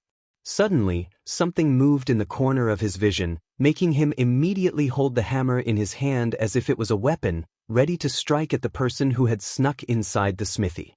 However, his eyes widened in shock when his gaze landed on the intruder. A rabbit demon, who was wearing a butler's suit, was standing several meters away from him with his right hand pressed over his chest, and his body bowed slightly. "My apologies for disturbing you. I have come bearing a message from your son, Zion Leventus," the Laplace demon said. "Here are the letters, documents that he asked me to give you." The Laplace demon took out a thick stack of papers and casually placed them on the table. "I know that what happened with your son is truly unfortunate, and I assure you that something like this won't happen again," the Laplace demon stated. "Just know that he is alive and well, and even had the guts to make me his errand boy. Now, I will be taking my leave. Once again, I apologize for the inconvenience that his disappearance had caused." After saying those parting words, the Laplace demon disappeared without a trace, almost making Gerald think that he was just imagining things due to worry and stress. But the stacks of papers were still sitting on top of his table, making his body move subconsciously to see if they were real or not. Picking up the topmost page, Gerald read its contents. "Dear Pops and Mother, I pray that you and Mother haven't done anything reckless due to my disappearance. Right now I am well, but due to certain restrictions I cannot tell you where I am. Even so, know that I am in good health, and even have a companion with me. Do you remember that chubby boy at the party, Cristopher? He is currently in the same place that I am, and both of us are working together to survive here in Solterra. I know that Mother can be a worrywart, so make sure to let her read this letter as well. Pops, I don't know when I will be able to return, so I made a list of all the things that you need to craft while I am away. All of these things are important, so I want you to make as many of them as possible. Aside from these things, I also created a proper guideline for what kind of things that you should tackle with your blacksmithing profession. I also added the list of materials that you can practice on to improve your craft. Of course, I didn't forget about Mother, so there is also a list of pills that she needed to make in the proper order. It is my hope that after I return to Pangea, both of you will have become proficient in your crafting professions and helping our family's finances. There is also a letter for Shasha and Remy included in this package, so make sure to hand it over to them. Don't worry, I taught Remy how to read. She's my sister and a very smart girl. I'm sure she will understand everything. Last but the least, I am currently undertaking 13 trials here in Solterra. It seems that I will be away from home for a year or two, probably more. But worry not. When Cristopher finishes his first wandering, I'll ask him to pass my message to all of you as well. Pops, I may not be very strong, but my will to live is stronger than anyone's, probably more than everyone in Pangea combined. I still have goals that I need to achieve in life, so this little setback will not faze me. So, do not worry about me because I am confident that I will be able to return safely to you, Mother, Mikhail, Shasha, and Remy. I look forward to our family reunion. Vitas, there is a chance that I might take a liking to Cristopher, so make sure to tell Gramps to take better care of his mother. Also, there is a chance that I might make this chubby boy my permanent subordinate, so tell Gramps about this in advance. Don't slack off, Pops. If I find out that you've been lazing around while I'm trying to survive here in Solterra, I'm going to clobber you." As Gerald read the letter, he didn't notice that tears were already streaming down his face. His son was alive and well, so all was good. Suddenly, the door of the smithy opened and Alessia came in. "Gerald, is everything okay?" Alessia asked in a worried tone. "The Laplace demon showed up in front of me and told me that I should come to the smithy because there is a surprise waiting for me here." "What happened? Why are you crying? Did the Laplace demon attack you?" Being barraged by countless questions, Gerald shook his head and wiped the tears from his eyes with the back of his hand. "Alessia, read this," Gerald said. "Zion sent it to us." The beautiful woman, who was feeling anxious earlier, hurriedly took the letter from her husband's hand and read it. Soon she, too, was crying as she read the contents of the letter. Gerald hugged her from behind because he understood what she was feeling. That day, their family felt as if a heavy load had been taken off their shoulders. Although the world of Solterra was dangerous, they believed that Zion had everything it took to come back to them safely, wearing a confident smile on his face as if he had just returned from taking a stroll in a park. 13 and Cristopher observed the orc stronghold from a safe distance. Unfortunately, even after waiting for several hours, they didn't see a lone orc leaving the stronghold. They always left in groups of 4 to 6, as if it was some kind of rule that they must follow. The hunting parties, on the other hand, were composed of a dozen or more orcs, and all of them looked like seasoned warriors, even if they were only rank 2 monsters. Just as the sun was about to set, 13 decided that he would initiate Plan B and infiltrate the orc stronghold alone. "Young master, be careful," Cristopher said. "Prioritize your safety at all costs." "I will," 13 replied. "You stay here and keep watch. If I don't return by sunrise, go back to the cave and wait for me there. It's dangerous to stay out here in the open during the day. The orcs might find you. I'm very sure that they will be more than happy to roast someone like you." "Young master, please don't joke around like that." Cristopher looked at his surroundings anxiously, thinking that there might be some orcs that might be hiding and waiting for the right opportunity to ambush them. "Relax," 13 patted Cristopher's shoulder. "Just equip your Dusk Brute armor and pretend that you are a yellow-striped Dusk Brute. I'm sure that they will not dare to come near you if you do that." "Well then, I'm off." "Safe trip, young master," Cristopher said. 13 nodded. You be safe as well." The chubby boy didn't really specialize for such covert operations, so 13 ordered him to remain hiding on their spot and keep watch and wait for his signal. The stronghold had several guards stationed at its entrance and a few watchers on their fortified walls. From what 13 could see, the stronghold seemed to be built using monster bones, so he wondered if the orcs had built it when they found the bones of a giant monster, or if they just carried back any large bones that they found in the desert. 13 used the cover of darkness to sneakily approach the wall of the stronghold. He had several man-made tools that were properly stored inside his spatial storage, and among them was a grappling hook made from the claws of one of the condors that they had killed on their first day in Solterra.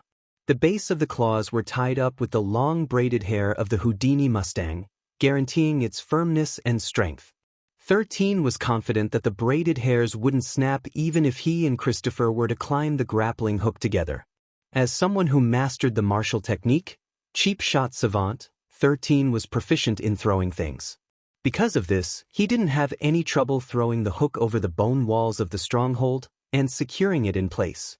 Slowly but surely he climbed up, making sure that he wouldn't be detected by the orcs that were keeping watch. Truth be told, the watchers weren't really paying too much attention to what was happening outside of their stronghold. They would just give the surroundings a casual glance from time to time, allowing 13 to infiltrate it without too much problem. After successfully stepping onto the ramparts, 13 promptly stored his grappling hook and observed the interior of the stronghold from his vantage point. The place was illuminated by torchlight, so it was not too dark. As 13 observed his surroundings, he noticed that near the very center of the plaza, several orcs gathered, with some of them being high orcs. He didn't see it right away because their bodies were blocking the view earlier, but after a slight movement, his gaze landed on 2 humans. One was a boy, the other was a girl, and both of their hands were tied behind their back. They looked to be the same age as Cristopher, 13 thought. They are also wearing the standard clothes for beginner wanderers. I guess the orcs captured them when they appeared in their territory. The Houdini Desert was a large place, so it was highly possible for the teenagers to appear near the settlements of the 4 races that called it their home. Perhaps, the luckiest of the wanderers would appear near the barbarian territories. If they were discovered, the worst thing that could happen to them is to be sold as a slave. For 13, that was still infinitely better than being eaten by trolls, ogres, and the other monsters that roamed around the desert. He didn't know if orcs still ate humans, especially after their improving their relationship with the barbarians. But, seeing that the 2 teenagers were only tied up, it is safe to assume that they would not be part of their menu for tonight, at least not yet. The orcs seemed to be discussing something, and judging by the pale expressions on the 2 teenagers' faces, it definitely wasn't something good. As wanderers, they had also gained the ability to learn the language of the world. But this was only true for the free humans. Those who were not free humans were unable to understand the language of the monsters unless they were using common language shared by all humans in Solterra. Orcs usually used the language of free humans, so it was possible that they were speaking using the human language. After half an hour, the two teenagers were dragged away by one of the orcs, who held the ropes that were tied on their bodies. 13 followed them with his gaze, and remembered the building where the two teenagers were taken. Suddenly, one of the high orcs glanced in the direction of the ramparts, forcing 13 to lower his head so that he wouldn't be seen. Although not all orcs had dark vision, high orcs definitely did, so the 7-year-old didn't take any chances and lied low for the time being. Only after several minutes had passed did 13 start moving again. He knew that it was dangerous, but he still decided to infiltrate the interior of the orc stronghold and go to the building where the two teenagers had been taken. Maybe there are other wanderers in that place, 13 thought. 13 didn't want to think of such a possibility, but there was a chance that his brother, Mikhail, was also sent to the Houdini Desert. Because of this, he felt that he should investigate the place to see if his brother was really there. If he was, 13 would find a good opportunity to free him, so that both of them could escape the stronghold together. As for the other wanderers, he didn't really care about them, but that didn't mean that he would not try to give them an opportunity to escape if there was a high chance of success. 13 slowly made his way to the building where the two teenagers were taken. He had to be resourceful in doing so, to prevent the orcs from detecting his presence. Although not all orcs had dark vision, he made sure to play it safe, and only moved whenever a chance appeared. With his movement technique, Traceless Shadow, he didn't have to worry about making any sounds as he went deeper into the orc stronghold. After arriving at the building, 13 scouted the place to make sure that he wouldn't be seen by anyone once he entered. He was deep in enemy territory, so he couldn't be careless with his actions. To his surprise, there were no orcs that guarded the building, at least on the outside. This made him wonder what kind of building this was because there were no orcs standing guard. Maybe there are guards inside, 13 thought. I better be careful not to alarm anyone. Once again, the boy made sure that no orcs were within the vicinity for the third time before he took the chance to enter through the window. Going by the front entrance was something he didn't dare to do, especially in this situation. The building had 2 floors, but after inspecting the second floor, the boy didn't find anything interesting, so he went to the first floor. Just like the second floor, there were no orcs in the first floor. However, he now had a better understanding about what this place was and that it was a warehouse. Monster meat was preserved on the second floor, and he found more monster meat on the first floor. Well, at least it isn't human meat, 13 thought as he looked at the remains of an ogre and a troll, who were cut up into different parts and stored in proper containers. After spending a few minutes exploring the first floor, he finally found a staircase that led underground, which he believed was where the 2 teenagers had been taken earlier. He didn't descend the stairs right away, and instead listened to the sounds that were coming from downstairs. However, no matter how much he strained his ears, he wasn't able to hear anything. Should I take a look? 13 thought. He was hesitating a bit because there was only one path that led downstairs, unlike the first and second floors, where he found several good hiding places just in case an orc suddenly entered the warehouse. But going down the basement was a big gamble, which made him think twice. However, when he thought that his brother, Mikhail, might be down there as well, 13 did not hesitate any longer and descended the stairs slowly. After peeking down the underground hallway from the base of the stairs, he didn't see or sense any orcs, which made him a bit bolder. The boy then walked down the hallway as fast and as silently as possible until he reached a wooden door.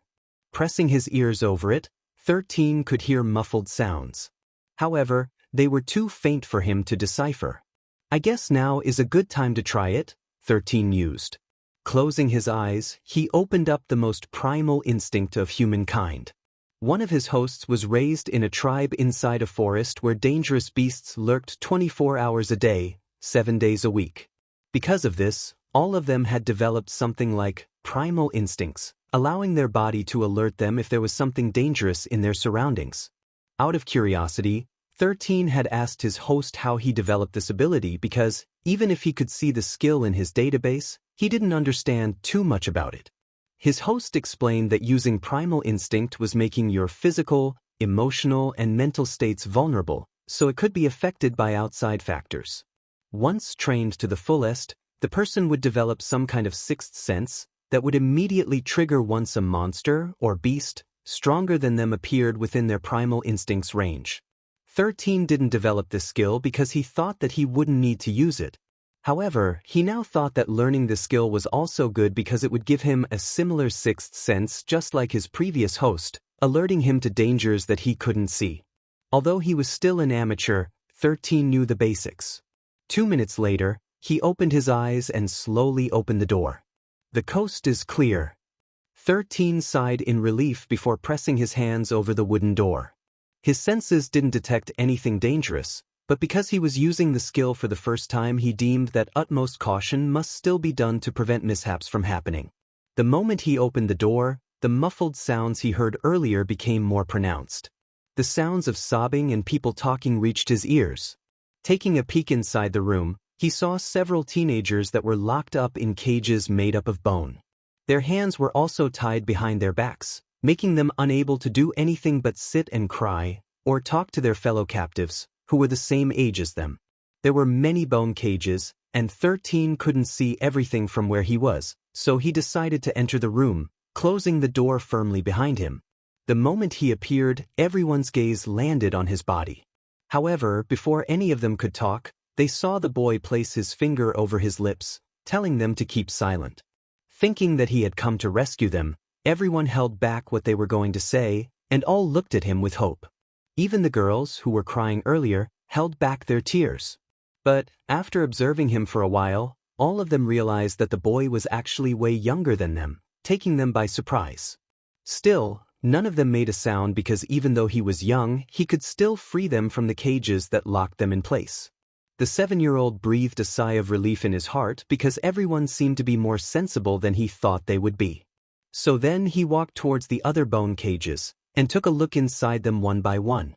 He didn't see anyone whom he was familiar with, but there were still a few more bone cages that he hadn't inspected yet. Finally, on the last bone cage, 13 saw someone familiar, and that person also looked at him in surprise. "It's you," a teenage boy with brown hair and green eyes, looked at 13 in disbelief. "What are you doing here?" 13 looked at the teenage boy with a complicated look on his face because he was debating whether he should rescue him or not. But, in the end, the 7-year-old knew that taking the risk to rescue the captured boy could net him some great benefits if he managed to survive his first wandering. After all, the person before him was none other than Harry Remington. He was the only son of Elijah and Vivian Remington, who were also the best friends of his father and mother, and supported their family when Gerald was kicked out of the Levington main residence. 20 minutes earlier outside of the orc stronghold. "What is taking young master so long?" Cristopher thought as he looked at the stronghold from a distance. "I hope he is safe." Suddenly, something tapped him from the back, which made the chubby boy brush it off in annoyance. "Not now, Brutus," Cristopher said. "I'm busy." However, a second later, he was tapped again in his shoulder, making Cristopher very annoyed. But, just as he was about to turn around to reprimand his avatar for disturbing him, he realized something very important. He didn't summon Brutus to watch over his surroundings. The chubby boy then slowly turned his head to look behind him. There he saw a 2-meter-tall monster with grayish-black skin, looking at him with an amused look on his face. It was none other than a high orc, which made Cristopher's fat shudder uncontrollably. "Hi," Cristopher said with a smile that looked as if he was about to cry. "Bye." The chubby boy then ran faster than he ever ran in his life. He even ran faster when he was being chased by the 2 trolls. However, he realized that there were several orcs blocking the direction he was running from, making him come to a complete stop. He then ran in another direction, but soon found out that there were other orcs waiting for him there. "I was careless, they had me completely surrounded," Cristopher thought when he realized that there was no place where he could run. Then it dawned on him. These orcs seemed somewhat familiar, and after giving it more thought, he concluded that they were the same orc hunting team that they saw fighting against the desert wildebeests upon reaching the territory of the orcs. The chubby boy then remembered the orders that 13 had given him before he left to infiltrate the stronghold. "If you were discovered by an orc, you can summon Brutus to deal with them," 13 said with a serious expression on his face. "Fighting 2 of them is fine as well." However, if you find yourself facing more than 3 orcs and are completely surrounded, don't summon Brutus because he will not be able to help you. In fact, it might even make your situation worse. Orcs and trolls don't really get along, so if they see you with one, they will automatically see you as an enemy. But, since you are human and look harmless enough, they might consider letting you live if you don't resist capture. I know that it may be difficult, but since you are already facing many enemies at once and death is certain, go for the path that will lead to survival. Don't worry, even if you get captured, I will find a way to free you. You have my word. Cristopher, who was currently surrounded by these same monsters, couldn't help but want to bawl out and cry. However, if he really did that, it might annoy the orcs, making them kill him on the spot. In the end, he completely stood still and watched as their leader, the high orc who had grayish-black skin, approached him with a smug look on its ugly face. Take him, the high orc ordered, using the language of free humans. Cristopher didn't resist and allowed himself to be captured. He knew that this was the only path of survival, and hoped with every fiber of his being that his young master would realize that he had been captured, and would find a way to rescue him. Orc Stronghold, present time. What are you doing here? Harry asked the 7-year-old with a dumbfounded look on his face. I entered a dimensional gate by accident, 13 replied. You what? Not too loud. Harry immediately shut up when he realized his mistake. Even the 2 other teenagers inside the cage glared in his direction because the only person who might help them escape might get captured because of his carelessness. Can you free us? A teenage boy, who was in the same cage as Harry, asked. I can, 13 replied. But not now. The timing is not right. There are orcs outside this building, so freeing all of you right now is too high of a hurdle. The 7-year-old suddenly stopped talking because he could hear the loud cries of someone familiar to him, followed by the laughter of orcs, in the hallway that was leading to the wooden door. The other teenagers also noticed this, making their faces turn pale from fright. 13, however, didn't panic and simply hid behind Harry's bone cage, crouching low to hide as much of his body as possible. The cages near the door were still empty, so he assumed that the orcs wouldn't come near Harry's cage to imprison the new person that they had just caught. Ha! This human, funny, one of the orcs said before pushing Cristopher into one of the cages that were still empty. The other orc beside him chuckled before glancing at the kids, who all seemed to be behaving properly. After scanning the surroundings, one of the orcs frowned. It felt that something wasn't right, but didn't know what it was. In the end, it just shrugged and thought that maybe he was just hungry. They had just returned from a hard hunt, and he hadn't eaten yet. Let's go, one of the orcs said. Leader is waiting. Right? The other orc replied. They gave the children one last glance before both of them left, and closed the door behind them. 13 waited for exactly 5 minutes before leaving his hiding spot. He then went straight towards the door and pressed his ears against it. Hearing nothing from the other side, he tried to push it open. The 7-year-old breathed a sigh of relief because the door wasn't locked from the outside, allowing him a path of escape. He then went to Cristopher's cage to check if the chubby boy was fine. Fortunately, he wasn't hurt, making 13 sigh in relief. What happened? 13 asked. How did they capture you? Cristopher didn't hesitate to tell everything that had happened ever since his young master left him outside of the stronghold. He told him how the orcs made fun of him, and took turns lifting him up like a sack of rice as if it was a very amusing thing to do. Did you see any other humans on your way here? 13 asked. Yes, Cristopher replied. Before I was brought here, there was this tall man, who looked like a bodybuilder, chatting with the orcs. He has these bone necklaces made from animal teeth, and the orcs seem to know him very well. He even said that I would make a fine slave after I've been trained properly. After that, I was sent here, and then I saw you, young master.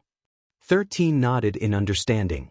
He didn't have much time to explore the orc stronghold earlier because he had come straight to the building where the 2 teenagers he had seen were taken.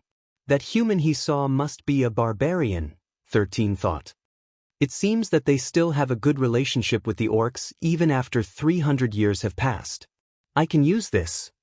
Now that Cristopher had confirmed one of his suspicions, he understood why the orcs only locked the children in cages and didn't hurt or cripple them. 13 then glanced at the teenagers inside the prison, who numbered less than 30. If he really wanted to save all of them, then he had to do it right, or else he would suffer the same fate, which was something he wanted to avoid at all cost. "I'll be perfectly honest with all of you," 13 said after a few minutes of careful thinking. "It is impossible to escape this stronghold with your current levels of strength. The orcs here are all rank 2 monsters, and there are no less than 20 high orcs which are all rank 3 monsters. Lastly, a stronghold like this will always have an orc chieftain, which is at least a rank 4 monster. Escaping this place is next to impossible at this moment in time because none of you are strong enough to do so. But once you are outside of the stronghold, anything is possible." The teenagers who felt down after hearing that it was impossible to escape the stronghold all perked up when 13 said that it was possible to escape when they had left it. They had seen how well protected the entrances were, so they understood where the boy was coming from. Actually, 13 could still help them escape by going through the stronghold and climbing over the wall using his grappling hook. However, he didn't do that. A glance was enough to tell him that not all the captives were trained at a young age like Harry, which would lower their chances of escaping. One mistake and all of them would suffer, so 13 rejected this idea. Also, he was tempted to free the children who had received proper training from their families. But he didn't do that. He didn't know if the orcs had memorized the faces of the children, or remembered how many they were. If 1 or 2 of them went missing, the others would be questioned, and he was certain that these children would start spilling their secrets once the orcs started to torture them. Pain was a very good way to make people talk, especially for very young teenagers who hadn't experienced torture in the past. "I will pay close attention to the stronghold and wait for you guys to leave this place," 13 said. According to Cristopher, he saw a human earlier wearing bone necklaces. That person is definitely a barbarian, and he seemed to have a trade relationship with the orcs. "I'm guessing that he will be taking all of you to the barbarian kingdom to be sold as slaves. I'll find a way to free all of you during the journey, so just follow the orcs for now and don't resist." Suddenly, one of the boys that was locked up in the cage snorted. "What can a boy like you do?" the boy asked. "I doubt that you can really save us. I think it is much better if the orcs catch you as well." The boy was about to shout in the hope of getting an orc's attention, but before he could do that, a girl, who was in the same cage as him, knocked him out with a quick jab to his jaw. 13 was pleasantly surprised because he didn't expect the timid-looking girl to actually be stronger and bolder than her looks. "Go," the girl said. "I'll make sure that he doesn't say anything." 13 nodded and thanked the girl properly before shifting his gaze to Cristopher. "I will meet up with Bruno and think of a strategy to rescue you," 13 stated. "Until then, don't do anything reckless, okay?" "Understood, young master." Cristopher nodded. "Be careful." The 7-year-old gave the chubby boy a thumbs up before leaving the prison to leave the stronghold, while he still could. When 13 could no longer be seen, the girl, who had knocked out the boy who almost caused trouble, looked at Cristopher with great curiosity. "You called him young master?" the timid-looking girl asked. "Is he from an influential family?" Cristopher pondered for a bit before nodding his head. As an ordinary person, he could understand what the other teenagers inside the room were thinking. If he hadn't met Zion when he arrived in Solterra, he might have also been captured by the orcs, or worse, became food for the monsters that roamed the Houdini Desert. He knew that what people needed during this time was hope, and if giving them hope would allow them to have the will to live another day, then he would be willing to give them this hope. Because if not for his young master, he might have lost all hope by now. "My young master's name is Zion," Cristopher replied. "Zion Leventis. Remember the name of the person that will save all of us from our current situation."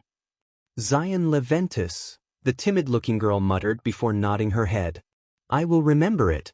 Harry, who was silently listening to the conversation, clenched his fists. As someone who had been born in the Remington clan, he refused to believe that he would die during his first wandering. If that really happened, not only would the Remington clan be disappointed in him, but his family would also be sad.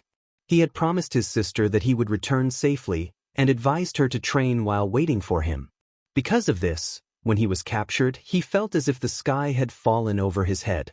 But after seeing the boy, whom he had seen in the party appear in front of him, he felt as if fate was toying with him. Zion was only 7 years old this year, so he had no business appearing in Solterra. When the boy told him that he accidentally entered a dimensional gate, he couldn't help but think that he was very unlucky to suffer such a fate. As much as he wanted to deny it, the younger boy's misfortune made him feel that the heavens still hadn't abandoned him. With hope rekindled in his heart, Harry vowed that he would survive his first wandering and return safely to Pangea where his family was waiting for him. 13 didn't leave the Stronghold right away. In order to raise his chances of being able to free the children, he would need to arm them properly. Although his stone weapons and wooden spears could potentially injure and kill the orcs, he still wanted to get proper weapons. Since he was already inside the orc stronghold, he decided to look for a place where they made or kept their weapons. He believed that as long as those who could fight could be properly armed, their chances of escaping together would become higher. It was almost sunrise when 13 left the orc stronghold. He had found the location where the orcs stored their weapons, and he made sure to take as many as he could. His storage space was limited, so he couldn't take many of the weapons that were available. The 7-year-old took 2 short bows and 3 quivers of arrows. Most of the weapons of the orcs were either too big or too heavy for the children to carry, so he took 5 daggers and 5 short swords. He wanted to take more, but his storage space was already at the maximum capacity. It was mostly filled up with food, water, and the monster parts that 13 deemed to be too valuable to be left behind. Fortunately, the wooden carts that Bruno was guarding at the cave were also filled with smoked meat and water, which would help sustain the teenagers for a while. He didn't plan on sharing his personal resources with them, with the exception of Cristopher and Harry, whom he planned to save. Since he had already considered Cristopher his subordinate, he had no intention of leaving him behind. Harry was the only son of his father's best friends, Elijah and Vivian, so he couldn't possibly ignore him either. He would help the children to the best of his abilities, but if any of them wished to oppose his orders, he would kick them out without a second thought. Heck, he was even willing to leave with Cristopher and journey on their own, while leaving the kids under Harry's command. Since he belonged to the Remington family, which was one of the 5 monarch clans, they would be more willing to listen to his orders than the order of a 7-year-old boy who was not even old enough to be considered a wanderer. It took 13 nearly an hour to return to the cave where the ogre was guarding their belongings. When Bruno saw him, the ogre had shown a relieved expression, which 13 found cute. "Listen, Bruno, your master has been captured by the orcs," 13 said. "But don't worry, we will go and save him. However, you need to listen to me very closely, so that we will succeed in our rescue operations." The ogre nodded his head obediently because he now knew better than to oppose 13's command. "I will take you to a place that will allow you to observe the orc stronghold safely," 13 said. "If you see any human children leaving the stronghold, wake me up at once, okay?" Cristopher being captured was not part of the plan. Because of this, he would ensure that Bruno's hiding spot would be perfect, allowing the ogre to observe without being discovered by the orc hunting parties who frequented the region. After bringing the ogre to the location that he deemed very safe, he went back to the cave to rest. In order to help save the children, he needed to return his body's performance to its peak, and that could only be attained by eating and sleeping. At around noon, the ogre returned to the cave and woke 13 up. He told him that he felt Cristopher's presence inside a wooden wagon that was being pulled by 2 Houdini Mustangs. The ogre didn't see any other human because the wagon didn't have any windows, but since he could feel that his master was inside it, 13 assumed that the other teenagers were also with him. "I can't take these carts with me because Bruno and I need to travel without being burdened," 13 thought. "It is regrettable, but I need to leave them here." 13 sighed before wearing a hat made from animal skin to protect his head from the heat of the desert. "Let's go, Bruno," 13 ordered. "Let's go save Cristopher." Cristopher, who sat at the shaking wagon with his hands tied up, perked up when he felt a familiar connection following them from behind. He subconsciously looked at the path behind them, hoping to see a glimpse of his avatar, Bruno, who was keeping a certain distance from the wagon. "What are you looking at?" A barbarian that was tasked to look after the children and made sure that they didn't do anything funny asked. "Nothing," Cristopher replied before lowering his head like a scared boy. The teenage boy, who had tried to shout and allow the orcs to capture 13, was seated in front of the chubby boy and looked at him in disdain. Still hoping that a boy younger than you will come and save you? The teenage boy thought. How delusional. Because of the threat of the other children beating him up, he decided to shut his mouth. However, he didn't believe even for a second that the boy, whose name was Zion Leventus, would come to rescue them. Several hours later, the wagon came to a stop in order to rest for the night. The Houdini Desert was a dangerous place, and traveling at night was sometimes more dangerous than traveling during the day. Unlike the orcs, who had dark vision, the 6 barbarians, who managed the 2 wagons, were unable to see clearly at night. Because of this, they started to set up camp and assigned 3 people for night duty, while the other 3 rested to swap with them at a later time. Where are you going? One of the barbarians assigned for night duty asked his comrade, who was walking towards a boulder in the distance. I'm going to take a dump, the other barbarian replied without even bothering to look at his comrade. When he approached the boulder, he immediately crouched down to do the deed. However, just as he was about to relieve himself, he felt something pierce his throat, making him grunt. The 2 other barbarians heard it, but they just thought that their comrade grunted because he was trying to push down a big one, making the 2 of them chuckle. The barbarian, who realized that an arrow was stuck up in his throat, tried to shout, but it was impossible. The arrow was stuck in his windpipe, and also carried the toxin of the purple desert scorpion, whose deadly sting had a strong paralysis effect. A moment later, another arrow struck the barbarian, this time, piercing his chest. The barbarian was still young, and was only at the adept stage, which was only a rank higher than a rookie. If the first arrow was dipped in the toxin of the purple desert scorpion, the second arrow was dipped in the poison sac of the yellow-striped dusk brute. One was meant to paralyze, the other was meant to kill. 13 knew that if he shot the poisonous arrow first, there was a chance that the barbarian would be able to alert his comrades, so he played it safe and used a paralyzing arrow first, targeting the latter's neck, preventing him from shouting. Of course, he could aim for the head and eyes, but the skulls of barbarians were very tough, so he wasn't confident that he would be able to pierce it with his arrow. This savage tribe would often use their heads to headbutt their opponents, so their skulls had evolved to the point where it was strong enough to allow the barbarian to survive an arrow strike. As for the eyes, the barbarian might scream in pain before he died, alarming his companions. One down, 13 thought as he remained still in his hiding spot. He knew that one of the 2 barbarians would come to check why their comrade was taking too long to do his business. When that happened, he would launch another sneak attack, bringing their enemies down to 4. He didn't know if he could take all 3 watchers at once without waking up the other 3. But he was up for the challenge. Right now, his priority was to weaken the opposing party by killing as many of them as possible. If he could bring their numbers down to 2, the chances of winning were high. However, he had sensed that one of the barbarians had the rank of an elite, which meant that he was at least as strong as a rank 3 high orc, which could pose a problem for his rescue mission. Even so, 13 wasn't fazed. As long as he could land a hit or 2 on the leader of the barbarians, it would only be a matter of time before the latter succumbed to the poison that would spread inside his body. The 2 barbarians who were on the lookout were of similar strength to the one that 13 had just killed.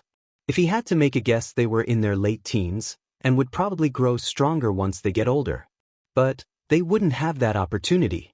The only people that 13 wouldn't blatantly kill were very young children, because even if he was cold-blooded, he still had his bottom line. Also, the situation didn't allow him to show mercy.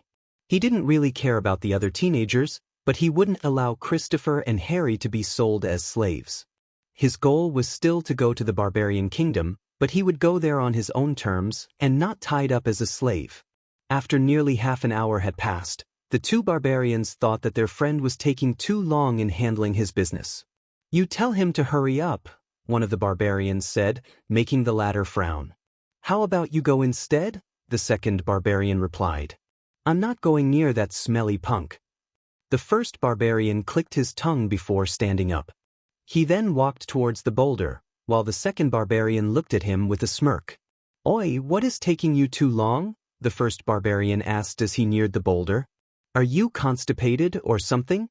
Hearing no reply, the barbarian clicked his tongue for the second time before taking a peek around the boulder. But just as he did, he heard something faint like a twang, followed by an almost inaudible whistling sound. The barbarian's face immediately became pale because he was very familiar with this sound.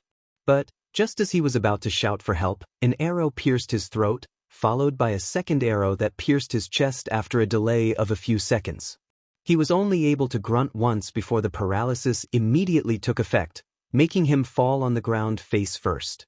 The last barbarian, who was looking at his friend from behind, felt that something was terribly wrong. He heard the second barbarian's grunt, and saw him disappear behind the boulder as if he was falling. Since the boulder was a distance away, he couldn't see it properly, but he trusted his instinct. The moment he made a decision, he immediately stood up and shouted in the direction of his leader in order to wake him up. "Master Warren, something is wrong." An arrow hit the barbarian's back followed by a second arrow, making him fall on the ground face first. "I don't want to die," the barbarian muttered unwillingly. Although he was dying, he managed to alert the 3 other barbarians, who were resting inside the 2 wagons. Warren immediately jumped out and looked at his surroundings. Seeing the 2 arrows stuck in the watcher's back, he immediately glared in the direction where he believed the 2 arrows had come from. Knowing that his location would be compromised, 13 immediately left after shooting his second arrow. The 2 other barbarians were about to head in the direction where their leader, Warren, was looking. But before they could do that, they heard an ogre's roar come from behind them. The 3 immediately took out their weapons and took a defensive stance. However, they made sure to move near the wagons, using it as cover against the bowman who was in the opposite direction. 13 had asked Bruno to stay opposite his direction. He only gave the ogres 2 orders. The first one was to shout his war cry when one of the barbarians keeping night watch alarmed their comrades of 13's sneak attacks. This would give 13 enough time to change locations and hide. The second order that 13 asked of him was to communicate with Cristopher, so that his master could summon Brutus. The ogre added that his master should order the troll to kill the Houdini mustangs, or scare them away, to prevent the barbarians from fleeing. As long as the horses were out of the picture, it would be easier for 13, Brutus, and Bruno to handle the barbarians, who still had no idea what was happening. Although the ogre could only make loud roars, Cristopher was able to understand the language, so he didn't hesitate and did as he was told. Brutus appeared outside the wagon and immediately raised its spiked mace to smash the Houdini mustang that was tied to its master's wagon. As a rank 2 monster, it had become faster and more agile than ever before. The Houdini mustang didn't even stand a chance when the troll smashed the side of its body with its spiked mace, making it neigh in pain. The second Houdini mustang was about to run away, but Brutus didn't give it any opportunity to do so. The troll had already anticipated the other mustang to get spooked after its brother had died, so Brutus had jumped over the first horse that it had attacked and slammed its spiked mace into the second horse's back, making it cry out. Both horses were still barely alive, but no longer capable of running away because of the injuries that they had sustained. The 2 remaining Houdini mustangs, who were attached to the second wagon, moved in unison to run away. Warren, who was using the second wagon as a shield, immediately moved to run after the second wagon. The situation was too chaotic for him to fully understand what was happening. At first, he heard the ogre behind them, and even saw its hulking figure in the distance. A few seconds later, a troll appeared and attacked the horses of the first wagon, taking him by surprise. An ogre and troll working together was not uncommon in the Houdini desert because ogres liked to enslave the trolls that they had captured. Since there was still a bowman at large, Warren assumed that it was another troll who specialized in the use of bows and arrows. Although rare, there were trolls that were proficient in using these range weapons. Thinking that they were surrounded by an ogre hunting party, Warren didn't hesitate to run away alongside the second wagon. The 2 remaining barbarians who were hiding behind the first wagon cried out in alarm after seeing that their leader planned to leave them behind. Because of this, they also ran towards the first wagon with the intention of catching up to it as fast as they could. As much as 13 wanted to save the other children, he knew that it was impossible to outrun the Houdini mustangs after they started running for their lives. Also, Brutus and Bruno, weren't exactly runners, so it was impossible for them to catch up as well. Brutus walked towards the barbarian, who still had 2 arrows sticking on its back to check if he was still alive. After confirming that the enemy was dead, he walked towards the back of the wagon and peered inside. The teenage boys and girls screamed in fright because they thought that the troll was going to eat or kill them. The only people who didn't shout were Cristopher, Harry, and the timid-looking girl, whom 13 had met earlier. After making sure that its master was all right, Brutus made a gesture for everyone to come out. "Let's go," Cristopher said. "Don't worry, he is a friend. He won't harm us." As if to prove that what he was saying was the truth, he was the first one to leave the wagon. Harry followed behind him with the timid-looking girl next. Seeing this, the other teenagers reluctantly left the wagon as well one by one. When everyone had properly disembarked, they heard a familiar voice calling out to them from a distance. "Is everyone all right?" All the teenagers then looked in the direction of the 7-year-old boy who was walking towards them, while holding a dagger in each hand. The clouds that were blocking the moon earlier parted, allowing them to see the person that had come to their rescue. 13 walked confidently, releasing a faint bloodlust from his body, making the other teenagers shudder subconsciously. Although the boy was younger than them, they could faintly feel that he was someone that they shouldn't oppose no matter what. "Young master, thank you." Cristopher went forward and thanked 13, who used one of the daggers to cut the ropes that bound his arms. "Free the others," 13 said as he handed Cristopher one of the daggers in his hand. "Yes, young master." Cristopher bowed before walking towards Harry to untie him first. Since his master knew who he was, the chubby boy decided to free him first. While this was happening, the teenage boy who had tried to cause trouble for 13 looked in his direction in fear. As if sensing his gaze, the 7-year-old glanced at his direction and gave him an evil smile, making the teenager almost pee his pants due to how frightened he was. Harry and the timid-looking girl, whom Cristopher had freed, shifted their attention to 13. "Unbelievable," Harry thought. "What a scary child," the timid-looking girl mused. Both of them believed that at that moment, they were currently staring at the deadliest 7-year-old in Solterra. Although they were older, they didn't believe that they could accomplish the same thing that he had, especially against the 6 barbarians, who were stronger than them. "This place is not safe," 13 said to the teenagers before taking out a short sword from his spatial storage. "Who among you considers yourselves to be very lucky?" The teenagers frowned because they didn't understand why the boy was asking them this question. "I believe myself to be fairly lucky," the timid-looking girl replied. 13 looked at the familiar girl and flipped the short sword in his hand, and handed the handle of the sword to the girl in front of him. "Your name?" 13 asked. "You can call me Rihanna," Rihanna replied. 13 nodded. "Kill those 2 mustangs, Rihanna. Hopefully, you will get something from them because of your luck." The teenage girl nodded and went to do the deed without questioning 13's orders. Harry had been told by his parents that aside from Mikhail, the younger boy, Zion, also seemed promising, so he should do his best to form a good relationship with him. Of course, Harry thought that his parents were only being nice when they told him that. He didn't see anything special about Mikhail's brother, and only said yes to his parents' words out of respect. But now, after seeing this boy stand before him, he could tell that his parents were right. Just as he was about to ask 13 what he planned to do next, Rihanna returned and gave her report. "I got an avatar from one of the Houdini Mustangs, but..." Rihanna frowned. "But what?" 13 asked back. He was pleasantly surprised that the girl had managed to get an avatar, which was considered a boon to wanderers who were starting out. It seemed that she was indeed quite lucky, making her an ideal last hitter in 13's book. Cristopher's luck wasn't bad, especially since he had the hidden class, Brute Tamer. But his item drop rate was very bad. If there was a status screen that would show Cristopher's hidden stats, it would be something like this. Cristopher Rotambus, Strength, Intelligence, C. Dexterity, Stamina, Drop rate. Rihanna frowned before raising her hand. Instead of a Houdini Mustang, a different kind of horse appeared, making 13 rub his chin as he consulted his database to find out what kind of horse it is.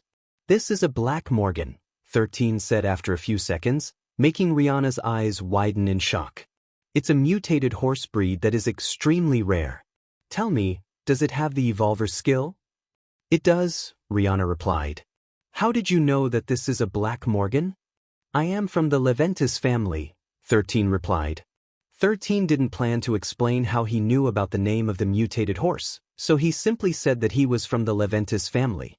Using the name of one of the 10 prestigious families, he wanted others to think that he was able to do the things he could do, and know the things he knew, because he was born from a prestigious family. It's a rank 2 monster, right? 13 replied. While it doesn't specialize in battle, it is one of the most sought-after horses by cavaliers because it is one of the best horses in mounted combat. Also, its ability to evolve makes it the cream of the crop. You really are lucky. 13 then glanced at the wagon and nodded his head. Well then, Rihanna, I'd like to use your horse to drag the wagon, 13 stated. Like I said earlier, this place isn't safe and there is a chance that the barbarians might return later. For now, let us head back to a safe place. Bruno, lead them back to the cave. Harry and Brutus, stay with me. We need to cover our tracks so no one will be able to follow our trail. Bruno led everyone back to the cave, while Cristopher sat on his shoulders. Rihanna urged her Black Morgan to follow behind the ogre, while pulling the wooden wagon behind it. While the first group was moving away, 13 and Harry started to erase the tracks that were left behind by the wagon. Brutus was there simply to guard the two of them just in case a monster appeared. A few hours later, the first group arrived at the cave. What 13 didn't know was that, during this time, the boy who didn't like him was once again causing a ruckus, and was even instigating the others to join his side. Cristopher watched this coldly from the side with his arms crossed over his chest. What the others didn't know was that he was laughing at them in his heart. The reason why he wasn't doing anything to stop the boy from instigating a mutiny was because he wanted to know which of the teenagers were going to side with the annoying bastard, who still didn't understand that he was messing around with the wrong person. When 13, Harry, and Brutus arrived back at the cave, they noticed that a commotion was brewing. What is going on here? Harry asked after seeing that the teenagers seemed to be listening to the teenage boy, who went by the name Colbert. Sir Harry, you're finally here, Colbert greeted. We were just talking about the fact that it should be you who is supposed to be our leader, and not some upstarts. The teenage boy with dark brown hair and gray eyes had no intention of following the 7-year-old's orders as if he was their leader. Even though 13 had saved them, the dislike he felt towards the younger boy only grew. Because of this, he decided to rally the other teenagers to choose Harry as their temporary leader until they were able to complete their quest of lighting the beacon of hope. 13, who heard Colbert's words, didn't say anything and just walked towards Cristopher. He had already anticipated that, because of his age, none of the children would follow his orders, but he was fine with that. The only people he wanted to save from the barbarians were Cristopher and Harry anyway. So, as for the rest, they could do whatever they wanted for all he cared. Of course, he also thought of the possibility that Harry wouldn't come with him, but that was fine. Whether the teenage boy from the Remington clan would be able to survive his first wandering or not would depend on his own abilities. After 3 hours we're going to leave, 13 said to Cristopher. We'll just let Brutus rest for a bit. The troll had fought a few creatures along the way, since they had tried to attack 13 and Harry while they were covering their tracks. He had let Harry deal the last hit to these creatures, hoping that they would get something good from them. Unfortunately, none of the monsters dropped any items. Brutus received some minor injuries, but he would recover a bit after resting inside Cristopher's spatial storage. Colbert, who was observing the younger boy, frowned when the latter didn't show any reaction to his proposal. He clearly felt that 13 had completely ignored him as if he was just a piece of rock on the side of the road, which had no importance whatsoever. Harry, who was now surrounded by the majority of the teenagers, was having a dilemma. As one of the scions of the Remington clan, he knew that his family name alone was enough to command respect and loyalty from the teenagers around him. He was doing fairly well surviving the wild with the timid-looking girl, Rihanna, who had appeared in the same location as him. Together they were able to overcome most challenges, and even managed to kill a few rank 1 monsters together. Unfortunately, they came across an orc hunting party that had managed to surround them. The leader of the orc party spoke the language of free humans and told them to surrender, or they would cripple them before bringing them back to their stronghold. In the end, Harry surrendered because he believed that as long as he was alive, an opportunity would appear to regain his freedom. And that opportunity did come. Seeing the solemn gazes of the teenagers around him, Harry glanced in 13's direction. The 7-year-old was eating some smoked meat alongside Cristopher, which made the other teenagers look at them with envy. If not for the fact that Bruno was sitting beside the two of them, they might have already forced themselves into the resources that were placed inside the 2 wooden carts that belonged to the 2 teenagers. Rihanna then walked towards 13 and asked him if she could have something to eat and drink. She and the other teenagers hadn't eaten anything for a day because the orcs and the barbarians didn't want them to have the strength to oppose them during their trip back to the barbarian kingdom. "Go ahead," 13 replied. "Eat and drink as much as you want." Rihanna thanked 13 and helped herself to a few pieces of smoked meat. She also drank sparingly from a water skin, quenching her immediate thirst. "Hey, give us some food and water as well," Colbert demanded. "We are also hungry and thirsty. Sir Harry is a member of the Remington clan, and you should know better than to offend them." The other teenagers weren't as vocal as Colbert and simply watched from the side. Unlike him, they were very thankful to 13 for saving them from the barbarians and didn't want him to offend him. "Shut up, villager A," 13 replied. "Side characters like you should know their place." Villager A? Colbert wasn't ignorant of such terms because he liked reading books during his spare time. Being treated as a side character didn't sit well with him, so he made his way towards 13 with the intention of giving the boy a piece of his mind.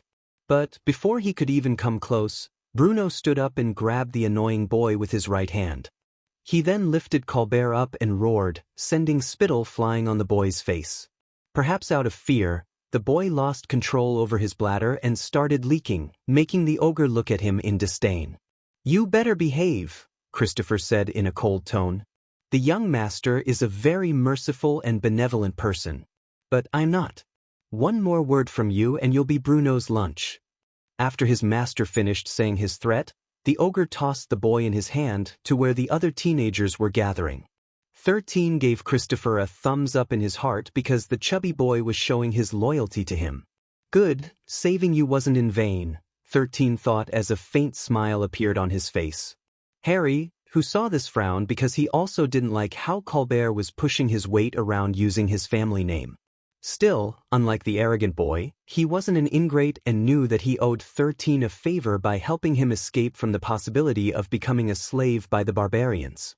"Zion, can you please spare us some food and water?" Harry said.